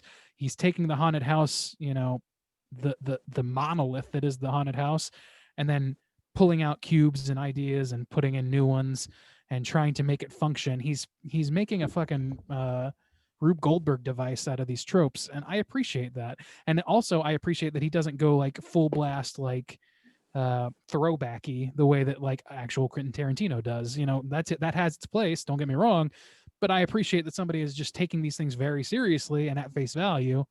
Like that, they're good tropes on their own. They don't necessarily have to be like accompanied with a wink and a nod. You know what I mean? So on that level, I really like this movie. Like Rob said, the jump scares in this I can't think of one that doesn't work at all, and they're all respectable. None of them are like, the cat being thrown across the screen or any of that shit. Like, they do good work with that stuff. They earn the jump scares. And as flawed as this movie is, I still really like it. And I have a personal conviction about it because it was so heavily involved in me coming back into the flock when it comes to horror. So all that said, far from my 4.5 guess of what I was going to give today, I'm going to actually put it at a 3.25. 3.25 from Randy. Wow. That's going to put our aggregate at a 3.6. Oh my God, that's lower than before. That is lower. Well, yeah, because I mean the twins aren't here to give 5s. Yeah. Or an adapted, more updated version of that. Which also one thing that's missing from this episode that I vividly remember is Ross and Jack doing pitch perfect Tiny Tim impersonations all throughout the episode. Oh shit! Please go back and listen to that shit, Lord. or don't. You don't have to, but it is hilarious. Yeah, if you do want to, that's only available on our website That's true. in the archived episodes. I've That's the only never place you been can able find to find that. it. There's a It's tab moved- that it's- says archives, I think. Yeah, it just says Really? archives. Click Yeah, on it's, it. It's in the Yeah. main navigation of our website. Is it? Yeah. Never been able to find it. Yeah, it's super hidden. Well, fuck me and my design. Yeah, fuck Randy. I'm looking it up right now. Ah, you're a Yeah. monster. It sounds like we failed our redemption here because we rated it lower than we did before. Well, no, well, at least that- Redemption there it for is. us, Archived not for the episodes. movie necessarily. Yeah, I guess that's true. We are redeemed. We redeemed ourselves. Yeah, are Randy got to redeemed. review it, and that was his pick, and he picked it True. specifically That's because he why I didn't get a picked it. chance. Yeah. All right, That's probably Randy gonna has be my been method going redeemed. forward. Method Man Testify. Randy. Let's go ahead and jump over into a Rotten Tomatoes segment. Certified fresh to death. Welcome to the Rotten Tomatoes segment. This segment is, for those who are new, is where I ask these two gentlemen to guess within the best of their abilities what both the critics and users score where it lays on a scale of 0 to 100% on RottenTomatoes.com. Now, this movie, I'm going to start with the critic score here. There are 177 critic scores counted for this, so a good hunk, not a tiny amount, I wouldn't say. So between 0 and 100%, let's start with Bob. Bob, what do you think? What percentage of these critics gave this a positive review? That's a great question. Probably a decent chunk. I don't think it's going to be super high, though. I don't see this being a critical darling. Give me a 60%, please. 60%. Juice, what about you? What do you think the critics thought of this movie? I think it's going to be slightly higher, so I will take the straight chillin' special with a 69, please. 69 dudes. 69 dudes for Juice. All right. Let's see. Quick tabulation. Yes, Juice is going to take this one. He's going to ask for a hell yeet. Do not give him. Do not enable. This is a 66%. So you guys are both hovering in the area. 66%, not quite certified. The critics' consensus is as follows. Aside from a shaky final act, Insidious is a very scary and very fun haunted house thrill ride, which seems about on the money to me. True. Hey, Soju. No. Hell yeet. Hey, Oh, wow. Soju? Did you just He ask gave it yourself to for a himself. hell yeet? Wow. Oh my god. Finding ways to foil you boys. And Bob. Foil. Bob Yeah. just can't handle losing. That's You the re- problem. Just You a really got a sore Superman loser. complex. I foiled you again. All right, let's go to the user score here. There are 130,846 audience scores for this movie. This is clearly in the all comers days of this fucking movie, or of this website, Rotten Tomatoes, before they started limiting who could review. Yeah. Let's start with Juice this time. Juice, what do you think the audience gave this film? I think it's going to be lower because I've heard a lot of critiques of this film. It's more polarizing than I initially knew. So I am going to drop it a scotch, and I will pick this one for our 60 for this one. 60%. All right, Bob, he stole your number. What are you going to do about it? Huh? I'm going to steal his. I want the 69 dudes, please. Oh, shit. 69 dudes. Role reversal. Mhm. All right. Well, I'm sorry, Bob. You fucked up. This is 62% from the audience. Whoa. You guys, That's the hell yeet sweet, Bob. you guys are we're circling this pretty closely, but yeah, by a factor of like 3 points, you fucked up. If you don't want to hear the hell yeets, Bob, you need to stop losing so I'm much. going to take this segment more seriously, I guess. No, we really don't. In fact, I'm gonna ensure that by now reading some negative reviews. One says a cinematic version of one of those corny Halloween houses. Another person said,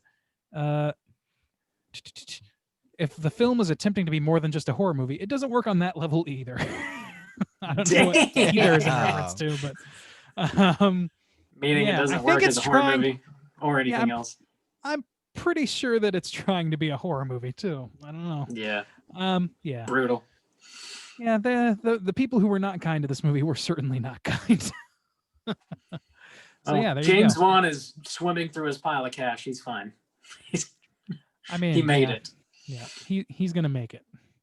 Looks like one made it. Around Juice, here, you that got? means big money. So, I know you got some trivia. Let's Oh, let's you know. talk about Yeet. It's totally time for trivia. All right, boys. So I'm going to ask you some questions. I'm going to try to turn some of these into a game. Ooh. Yes. Thank you. There's some trivia here that says how long it took to film this movie, and it is measured in weeks. So, Bob, how many weeks do you think it took to film this movie? 2 weeks. Randy, how many weeks? I'm gonna say 10 weeks.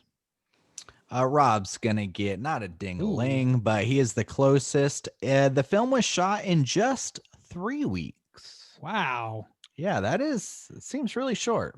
It's quick. I was Yeah. I was going for I was aiming for what I considered probably the median for a low budget like this, but the fact that you're asking that is probably a good sign that it's either much lower or much higher. The film was originally going to be named The Fervor. So that's interesting. Oh. I'm glad it wasn't. And by fervor, I mean the further. Yes. Just to be clear. If you haven't caught that by now, then I don't know if there's hope for you. Just to be clear. All right, we're gonna get another number guess. A certain number of violins were used for the theme music of this, which is very shrill. Can you guess how many violins did it take to film this theme music? Randy, what is your guess? Shouts outs to our benefactors in hell. I'm gonna go with 6.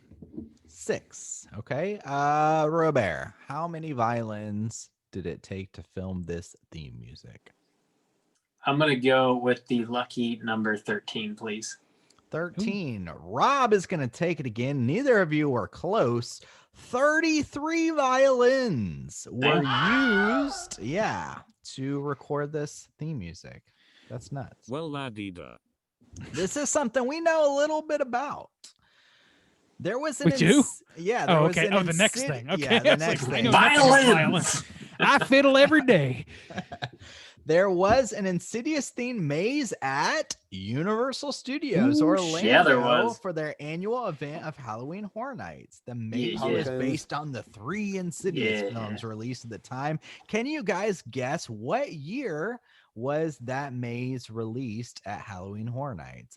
Who went first last time? I think Bob, it's your turn to go first. Oh, that's such a good question. When did we go? Yeah, when? Did you guys go to this one? Because I think I only went so. to like Yeah. one I'm pretty with you guys. sure. Maybe 2.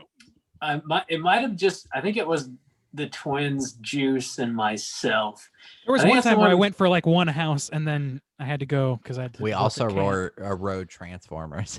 That was the year with Yeah. American Werewolf in London Yeah. because I That might missed have that been- and I was upset. That might have been the same year.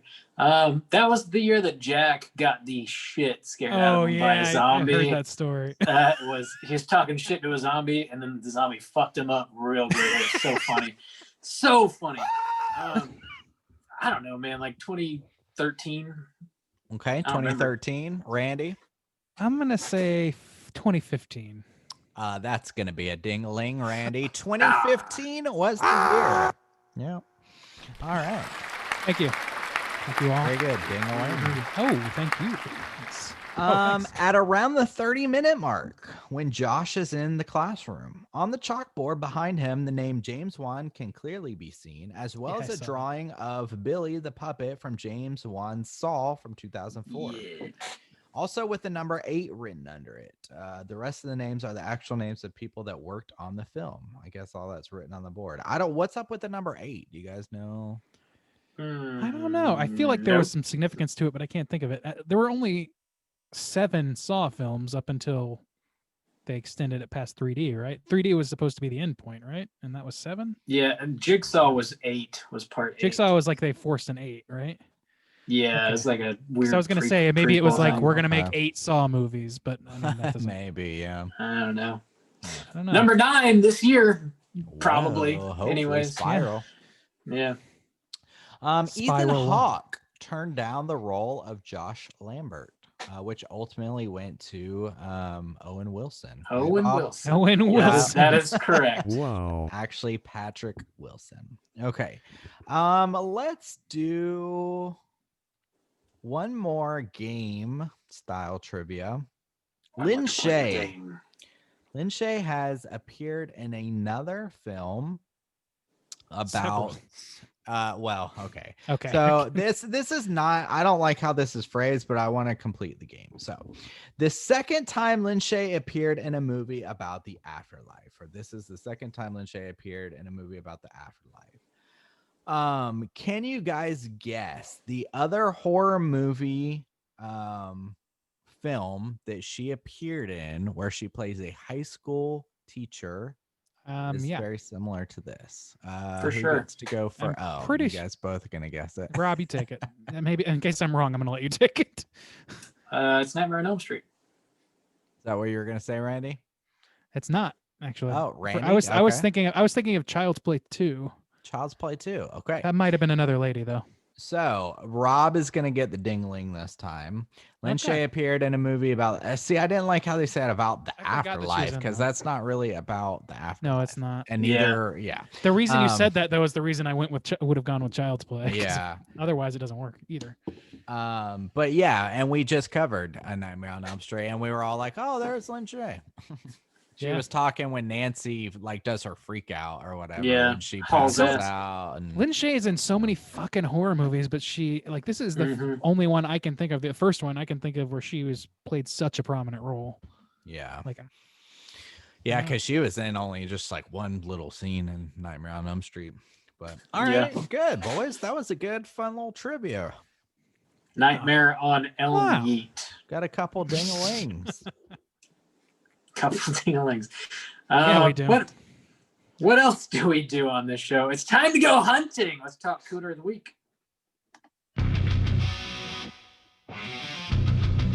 Straight chillin'. Gooder of the week.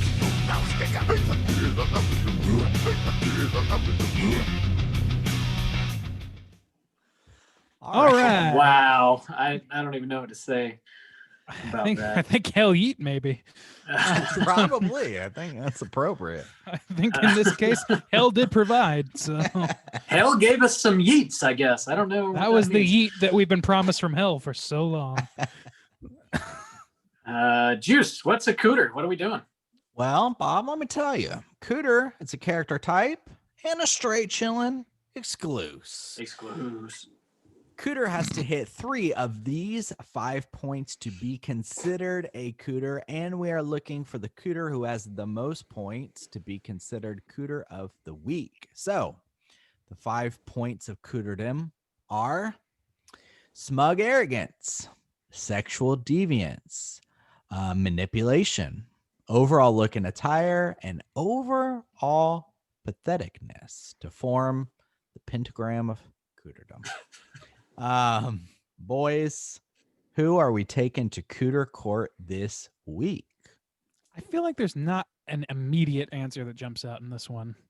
What do you think, Bob? Yeah, like maybe the demon. I don't know, really want to could- go there though, because there's so little information about that thing's even. The only thing we know is its motivation to cause pain. That's it. Don't go there. I don't know. I think we could Yeah. pull a little bit more because we know where he lives. Yeah, Okay. he's manipulating like everybody, the whole family, whatever. Sure. Well, he it's- is I mean, we could say he is physically, if we want to go into manipulation, we could say he is physically manipulating the boy in that one scene because That's we true, see him yeah. literally That's holding him him, yeah. like a puppet or whatever. So That's true. we could yeah. say manipulation. So let's see. Arrogance, maybe. Well, he does Uh, speak. He does.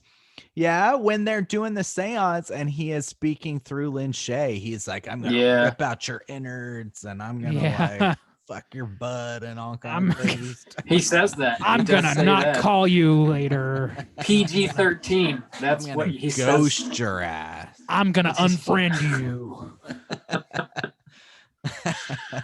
I'm gonna ghost your ass. That's the So, dialogue. I mean, what does that fall into then? What? I was Pathetic? we were Arrogance. well, we were And saying that- arrogance. Yeah. Oh, like yeah. To me, that's I guess you could. To me, it's like, it's arrogant for anybody to try and impose their will on somebody in this way. I would say. Yeah. Yeah. I think that He's- qualifies, but although it's he's- not like a rock solid standing. What is rock solid is his fucking attire, man. He's like got those Yeah. crazy fingernails he's sharpening up, and he's got that tongue. What's he doing with that tongue? I don't want to What is know. he doing? What's he not doing with that tongue? Also, I Ew. guess too. I don't know, like attire, the way he decorates his house. He's got like a little puppet. He's got a style, man. He's you know? definitely got a style. He's got a Hot Topic elite Looks card. like a Tool video. So Elite. Do they have elite status at Hot Topic stores? Yeah. The VIP. the VIP The topic. VIP topic. You get Yep. you get the limited Funko Pop mailed straight to you. You don't have to Oh, go in there and yeah. buy it. You got Is that that's another? Of course it is. Another No, Funko that Hot distributor. Topic smell is part of the experience. the Yeah, they- smell? They Don't pack want it in mailed straight an to air you. freshener with that scent in it in your box. Smells like leather belts with little Two- metal studs. That's what Smells it like 2-day leather shipping daddies. on all Willy Wonka themed Marilyn Manson t-shirts. smells like leather Um, teens is what it smells like. I hope you like Dragon Ball Z, bitch, because you're about to get a t-shirt in the mail every week. Leather team. Elite. Anyway, so moving We're forward, hunting. we're hunting. I wanted to Um, bring up Patrick Wilson, Owen Wilson. Wow. I think there's something to be said about Patrick Wilson. For one, Yeah. he definitely lies to his wife in this one. I think there's a manipulator going on here. He skips out on helping out with the kids to stay at work and nap Yeah. on his desk. I mean, that alone is just kind of shitty. I do give him credit for, like, his wife's telling him, I'm terrified to live in this house. And despite that, he's like in most horror movies, they would have been like, just give it another night, honey. It'll be fine. And in his case, he's like, you know what? All right. If it's gonna help you, then I'm gonna do that. And I I'm respect gonna that. sell this house that we literally just Dude, moved into, and we take know. a And huge later on- loss. Apparently, And later on, she's like, you never believed me. You just don't believe me. And he's like, I moved houses for you, I And- love that. That was his defense. dude. He's like, I mean, that's a oh, decent point. I think you so. know? No, And it look, is. it's yeah. It is now, but when I was watching it the first time, I was like, yeah, but I mean, you gotta listen to your wife. Yeah, but that's, I fucked up my credit score for you. I'm an adult. Yeah, I burned a whole year's salary. I'm a high school teacher, and I bought 2 houses this year. I love how he's just grading tests every night of the week. until Grading. See, that's the thing, is 10:30. that's not true. I'm Yeah. just- It's grading like he never had to tests. grade tests before, Yeah. and he's like, well, I just had to grade the tests. I don't know. So I don't know. There's some shitty going on there. Not gonna Um, grade themselves. No sexual fish. deviance, smug arrogance. I would say no. He defers to his wife more often than not. Yeah. He only fights back with Elise once, which I think is perfectly justified considering everything they do could 100% be staged up until that point. And then looking at attire, he's just got standard white man wear. I don't know. WMW, white man. Pathetic. I guess you could make an argument I don't know. I don't see it. I don't see No, pathetic. in you're this. the one who brought him up. I love you're just fighting yourself over there, right? No, I mean it was really the lies to his wife. I was like, well, that's a starting point, and let's see where it goes. Yeah, yeah. That's kind of pathetic though, to like bail on your family. That's It pretty is, fucking pathetic. but I don't want to like tie one piece of evidence to all of his points. You know what I mean? well, What I mean, about- it is what it is, Randy. you What know? about Okay, Danzig? well, if you want to book him, Rob, you just say so. You say so. You want to convict an innocent man? I don't feel compelled to book him, but I do think he's a little pathetic. That's all I'm saying. How about Danzig? He's really into that baby. That's sexual He's screaming deviance at to me. that baby and at the mom. screaming at "Uh, He does say like, "What is he?" He's like, "I want it. I'm gonna get Give it." or it to something. me. Give it to me. Ay. Where's your mother? somebody do that. Put that like Somebody mother do that. bump onto the fucking clip of the creepy dude standing by the baby, please. Man, I'd appreciate it. Sure. Okay. I'm Rob's sure really they're into gonna mother share. bumps. Oh, Right on that. Rob is super into Somebody, mother bumps. Rob is super into Somebody, mother bumps. I got I'm an ideas. ideas man. What if we did Somebody this? reproduce the show after we release it with Glenn Danzig's mother interspersed throughout. And also That's just upload the that request. right through our Yeah. RSS feed and on our website. Yeah. Just do that, Sure, please. sure. Thank you. You're gonna have to Thank you. guess the password though, because Rob's not gonna lift that finger. No, you got it. It's fine. It's You'll figure it not hell yeet. It's I'll 1, tell you 2, that 3, It's- 4, 5, 9, 12. It's not It's hell not- yeet 6969. I'll tell you that right now. Shit. Pumpkins. If what- Justin ran all of our socials and like the website and like all of the passwords would be so easy to guess. All right, I'm gonna, Hell It's yeah. true. dude. 69dudes.com. I'm about to say our password. Are you ready? Here it comes. It's that sound bump. That sound bump is our password. Spell it. Speak, friend, and enter. No, hell yeet 6969 is the password for my bank account. So Ah, oof. Yep. Lucky Justin for us, banks there's at, nothing there. he banks at douche bank. Right? damn, Bob. Tiny Dick Bank. not That's even TD very Bank for those clever. keeping track. Come on. Deutsche Bank. I don't know. I thought it was Do- somewhat clever. Let's Yeah. continue. Let's Oh, continue. I didn't make the connection. It's fine. I don't know. So, do we have a cooter? Are we gonna say no on this one? I don't see a strong candidate here. Really. Yeah, the demon was the closest, but yeah. Yeah, I Yeah. mean, Tough like to book 'em. arrogance, manipulation, and attire. I don't want to book somebody just to get my stats up here. This ain't The Wire. Yeah. Not yet. This ain't the So, wire. This boy. ain't buy bust, gentlemen. All right. So I'm gonna say no cooters. Just some just some creepers on parole here. Yeah, I agree with that. Sounds good. Let's carry on with the show and let our hair down. It is time to talk about what we've been watching this week. Hey, gang, what you been watching?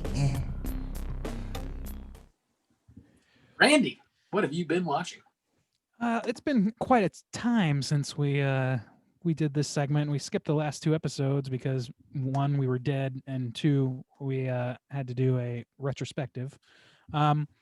So I've watched quite a bit, but I'm going to limit it down here to only a few things. So on Christmas Eve, as per usual, I watched It's a Wonderful Life. It's a great movie. It's a great movie. I don't think I need to convince too many people, but those of you who know who you are, you're wrong. It's a great movie.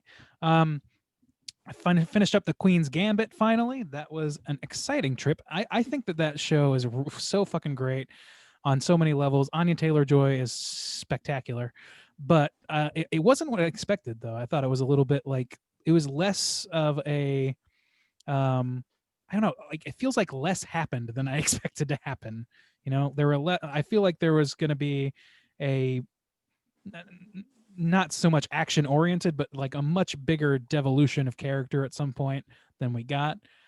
So it was more tethered in reality than I was expecting, is probably what I'm looking at. I liked it. I liked it quite a bit. It's amazing. Let's see. I watched New Year, New You for the first time, the Into the Dark episode on Hulu, which I both enjoyed and also hated on some level. That movie does a lot of legwork to get you to hate people, and it succeeds at that. I think it's also making a pretty ham-fisted statement about the influencer culture and things like that. And the way it ends, I was very much not a fan of. The very ending. I don't want to spoil that, but there's that. I also watched, Chris Gethard has made a resurgence on a live stream platform called Planet Scum, where a bunch of like social distance shows are produced by stand-ups and improv people from New York and all over. He did a show just last night that I used to escape from the problems of the world called What's in the Box. And it's my first time watching the show. He's had the same box for X number of episodes, and people just call in and they get a certain number of guesses to guess what's in the box. And if they guess it right, they get like $1,000 or some shit. So that was a lot of fun. It's tough to describe why it's a lot of fun. It's just like nonsense going on, and it's just totally flying by the seat of their pants.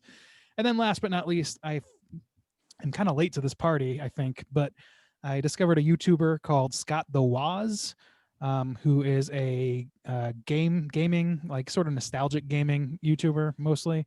And I watched a lot of his shit. He's like, it's very funny. It's funny shit. It's very much in the realm of the angry video game nerd, but a little bit, I would say, more smartly written and less scatological. Just a little bit smarter than that in terms of the writing, and a lot of good like analysis that you don't get from other mainstream YouTubers that I'm aware of anyway. Covering shit like the Wii U years, which I totally skipped, and shit like that. I don't know. I liked it. I like that guy. And I'm just gonna stop it there because I'm talking a lot. Tired of it. Talking. Sounds like some solid watching, Randy. Yeah. Juice, what have you been watching?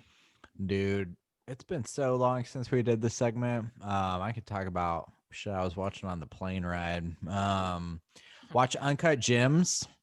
Finally, solid. A24, good stuff. I watched a French movie called Portrait of a Lady on Fire, which is a movie. How was that? Yeah, it was really good. It was a movie I've been meaning to watch for a hot minute now, but anytime I'd find it in Korea, it's a French film. And so, of course, all the subtitles would be in Korean. So I just couldn't watch it. But it's good. It's a really simple yet beautiful, well-crafted film. It's essentially, the idea is it's in France in like 1800, 1700, something like that, olden times. And there's a woman who's like proposed to be married to this guy. Her sister was supposed to marry him, but she committed suicide, so she didn't have to marry him. And so now so now this girl is like just kind of stuck with this guy. But before he will accept the marriage, it was back when like parents would arrange it and get money and shit. Before he'll accept the marriage, he wants to see her portrait. So she refuses to like sit for a portrait because you couldn't just sit back then. So in order to like sneak it, her mom hires a woman, which is not, of the time, you get like. Was she on fire? Well, no, she goes to as like a companion. She's like, but it's like sneaky. She's like, you're just going to have to memorize her face and draw her and like her portrait from that. And so it's kind of this tale about, I don't know, like kind of lying a little bit, but also feeling bad about it because you get to know the person like, oh shit, yeah, this really sucks. And it was good. It's a simple film. It's beautiful though. I liked it. Bob, I watched a movie with Bob. Jason Goes to Hell. Yeah. Which is how does it hold up to our hell experience, would you say? Well, it was a movie that I had never seen before. Jason doesn't actually, I guess he maybe goes to hell at the end, spoiler, but oh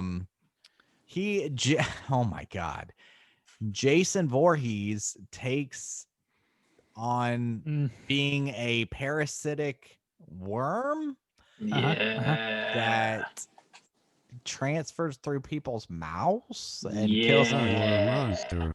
It was the equivalent of like Halloween 6. I kept saying that. I was like, of this franchise, this is like the Halloween 6, where just shit does not make a lick of sense. Or just anything to extend the life of the franchise, pretty much.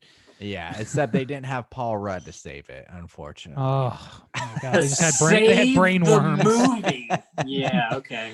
I also watched two movies. One that Rob had recommended on his top 10 that I had not seen. It was called After Midnight. It was a movie made in Florida, really independent. It was actually his number one. I liked it. Good. Like it was impressive for such a low budget film. It's very Florida. And is that a compliment or? I mean, it's just very distinct and it's like Florida roots. And like this guy is a proud kind of Floridian, but you're gonna say proud boy. What? Yeah. No. I don't know if it would have made my top 10, but it was impressive for the budget that he had. And there was some shining moments in it. And I also watched a movie that Randy had recommended. Run, was that the name of it? Yeah. With Sarah Paulson. And that one I did enjoy a lot. That one was a pretty impressive, tense emotional film. So good recommend on Randy, pretty solid recommend from Bob. That's about it. Yeah. I win. Whatever. I did. I okay. watched Run with Juice, and I wanted to piggyback on that real quick. That movie's go ahead. baller. It's on great, Hulu. right? Definitely check it out. Sarah Paulson killing it. Her daughter, I don't know the actress's name, does a really fucking great job. she Good, does. good movie. Check that shit out. Oh shit! One more thing, since Rob was piggybacking. Kiera Allen is her name. Thank you. On our Slack, we have a YouTube tab where people can post like YouTube content. And somebody, I don't remember exactly who it was. Maybe it was Miles. I don't know. I could be fucking it up. So was a channel called Meat Canyon. Did any of you guys watch that when it was posted? No, I didn't missed see that. one. Okay. I checked this shit out. The one that he posted was called Secret Formula, and it was one of the most recent ones that come out of the time. But what this guy does is he's got a very disturbing. It kind of reminds me in a way of kind of like Garbage Pail Kids, where it's like really dirty and grimy. But he takes like old like cartoons. So SpongeBob SquarePants, Magic School Bus, Dragon Ball Z. Ed, he's got two that are, I think, some of his biggest ones that are based on Ed, and Eddie. And this shit they're short, but they are disturbing. This was from Kelvin. I'm looking at Kelvin said they are fucked up. But I find them like very intriguing and hypnotizing in a really terrible I've seen this way. kind of thing before. I'm looking at the image, the stock image of the or whatever, the thumbnail. And yeah, I've seen this sort of art before. It's kind of like a big thing to just take basically take like beloved characters and go like total John Krzyzewski on it and just Ren and Stimpy the shit out of it until it's like horrific. But even the content and the videos, there's always this very disturbing sexual tension going on in them too. They're so bizarre. Yeah. They're so bizarre, but I don't know. Check that shit out. It's weird. That sounds I want y'all to check it out just so I can talk with y'all. It's so weird. That sounds like cooter bait to me. It's weird, man. Check it out. Sorry, Bob. I'll swing it back to you. Oh, swinging it on back. I appreciate it. Some other shit that I've been watching. I revisited The Game with Michael Douglas. Have you guys seen that? Movie, man. Yeah. Oh, that's I love that movie coming up. That's a fun ass movie. Mikey had watched it recently and he was talking about it, and I was like, man, I haven't seen that since like the movie theater. So I threw it on. I watched that. Fucking Michael Douglas kills it. It's a fun ass movie. It's about Michael Douglas. He's like super wealthy, successful businessman. It's his birthday. His brother's like, I don't know what to get a man that has everything. So he buys him this like sort of quote Groupon experience. Yeah, and it's basically it's this company basically that the like proto Groupon. Yeah, this company like interviews you and they give you a physical and like a psych eval and ask you all these questions and like find out all about you and your personality and what your life is lacking, and then they create this like experience that just sort of happens in and around your everyday life, and you may or may not realize what's like real life and what's part of this game that's happening, and you just sort of like interact with people in these bizarre ways. And you sort of have you experience something and learn about yourself. So it's sort of like the point of the whole thing. And Michael Douglas goes through hell, and it's just a really, really enjoyable ride. It's a thrill ride for sure. Recommend it. Also, did not know Michael Douglas had a form of throat cancer that I guess he got via performing cunnilingus and contracted HPV. Mikey was telling me about this, and he's like, "Yeah, he got cancer from going down on women." And I was like, "Dumb joke, haha." Bob. And I looked it up, and it's Bob, real. No.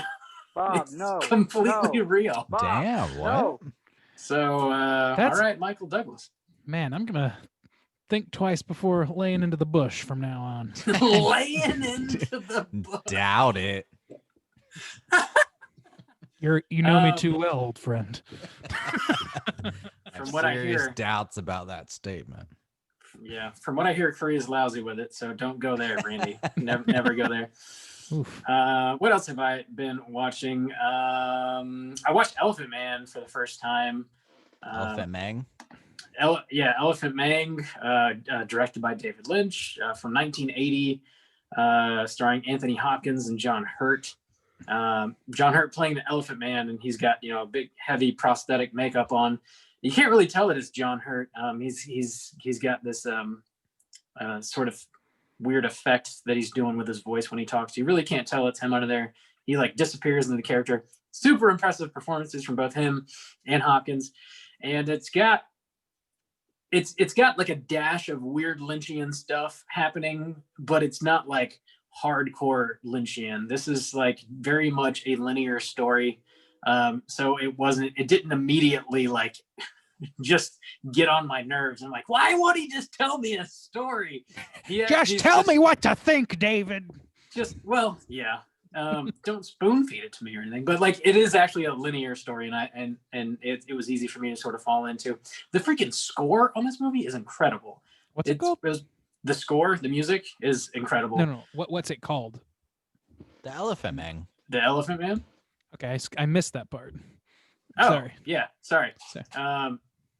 Yeah, the music's fantastic. It's got this like carnival kind of theme happening that repeats throughout the movie. It's super awesome. It's definitely a recommend for me. It's a bummer of a movie. It is super bummer. So keep that in mind. But really, really good movie.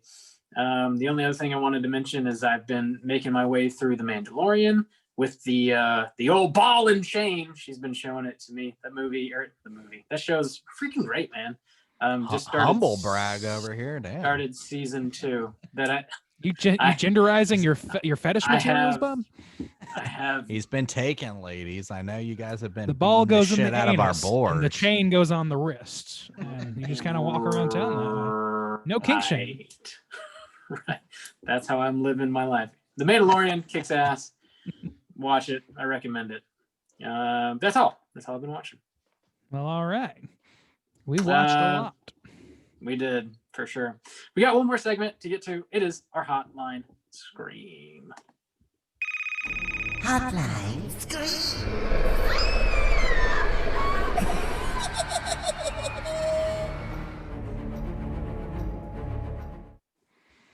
If you are listening and would like to call and leave us a voicemail, hit us up at 904-638-3231. I think we just got one this week. Kelvin. I think we're going to hail from Mailman Kelvin. Hey guys, what's up? It's a straight chilling mailman Kelvin calling in again. Congratulations on your 300th episode. That's so freaking amazing. You guys do a wonderful job doing what you guys do. Non-stop entertainment. Calling in a question, and it is, you guys, well, obviously you guys watch movies other than horror movies. So my question is, what's your favorite movie that you watched for the first time in 2020? It doesn't have to be a new release, but just in general, sometimes classics like pass us by and we don't even freaking, I don't know how sometimes we don't see a movie like Raging Bull or something like that 30 years into its existence, 40 years into its existence. So like, for example, my favorite movie that I saw for the first time this year is Raging Bull, because it was a really good movie and I just didn't see it somehow. Anyways, great job guys, keep chilling, love y'all, peace. That's a great question. I'm trying really hard to come up with some of them. Thanks, Calvin, by the way. One that jumps up. Sorry, go ahead. I was going to say, the first thing that comes to my mind was I'd never seen Karate Kid before this year. So that was kind of a big... Really? Yeah, big I remember discovery when for he me. brought it up and what you've been watching. That blew our fucking minds. Yeah. First time seeing Jaden Smith go at it, huh? Yeah, the only Karate Kid, the one with Jaden Smith. The important Karate Kid. Yeah, That's the one and I Jackie saw. Chang. Jackie Chang Mang. Yep. No. Jackie Chang Meng. Chang Mang. Bordering on racist. All right. Yeah, there's some weird racial. What'd you think of things Karate going Kid? on there? You like that? Huh? Turns out it's pretty good. Yeah, it is I pretty mean, good. that's now not you can watch Cobra surprising. Kai on. Now Yeah. you can sweep the Netflix. leg. Right? Yeah, enjoyable. Definitely enjoyable. Duh. Everybody likes it. Now you know how to crush children. I got like 2 or 3 that I came up with. Like, this is like, we're coming off the dome here. I didn't pre-read this question. So, I mean, I watched Ready or Not for the first time this year. I was a little late on that. I really enjoyed that. I actually watched it multiple times since I watched it the first, which was early in the year. But probably better movies. I did have the Criterion channel this year, so I get to really fart sniff it up here for a second. I watched 2 movies from that I really, really enjoyed that were not in the realm of horror. One was Paths of Glory by Kubrick. Paths of Glory is a movie that's...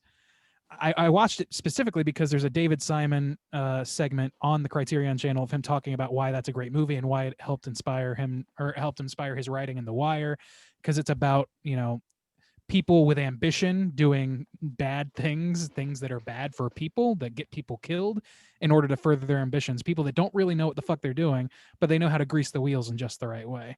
But it's set in World War I, and it's like about people trying to make rank within the military. I believe it was Great Britain, but I could be wrong. That was earlier in the year.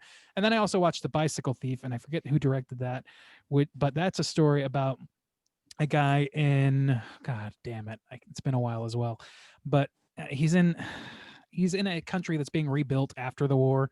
I believe it's somewhere in Poland, like or somewhere in Austria France, or something. Yeah, some shit like that. Yeah, like they're being rebuilt and there's not a lot of money going around. People are fighting for work. This guy hasn't had work for a while. It's him and his young son and his wife. And he finally gets the opportunity to get a job. They call his name from a role or whatever. He goes up and they say, "You've got a bicycle, right?" And he's like, yeah. And then they give him the job. And it turns out that he has pawned his bicycle. Or no, yeah. it gets stolen, right? It gets stolen. Of course it does. It's called fucking Bicycle Thief. Right, he pawns it. I'm confusing myself here. Yeah, no, he gets it stolen or whatever, and the whole rest of the movie is him trying to get it back, just following all these paths or whatever. And it is a really, really compelling movie. It's tough to put any other word on it without spoiling He's shit. in Rome, actually, so he's Italian. Is it Rome? Okay. So yeah, I think those are probably the 2 that jump out the most. They were just really, really good. They're character study driven, or like driven, but like Bicycle Thief is very character driven. I'm sorry. Yeah. And Paths of Glory is way more about like systemic problems within, places of power. And I think both are really, really interesting. So there's my fart sniff. Everybody enjoy the smell of my fart. And Juice, how about you? Smells great. I have 3 that stick out in my mind, actually. I had a very cultured year. The first one is Rosemary's Baby, which actually we covered back in November, not too long ago. I had never seen it before. Just never seen Rosemary's Baby It's a before. horror, bro. I know, and I really enjoyed it.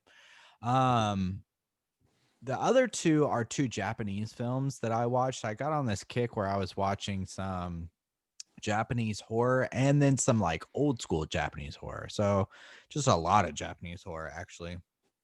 But I was watching some old school stuff. Yeah, go ahead. I think Kelvin was asking about non-horror. Am I wrong about that? I did not get that. I from think his he question. said it didn't have to be horror. Okay, all right. Go ahead then. Sorry, I was not looking at my horror. I was not thinking about horror for that reason. So my bad. So one of them was that anthology Kaidan, which has got like 4 different tales. It's long as shit, but it's like a play.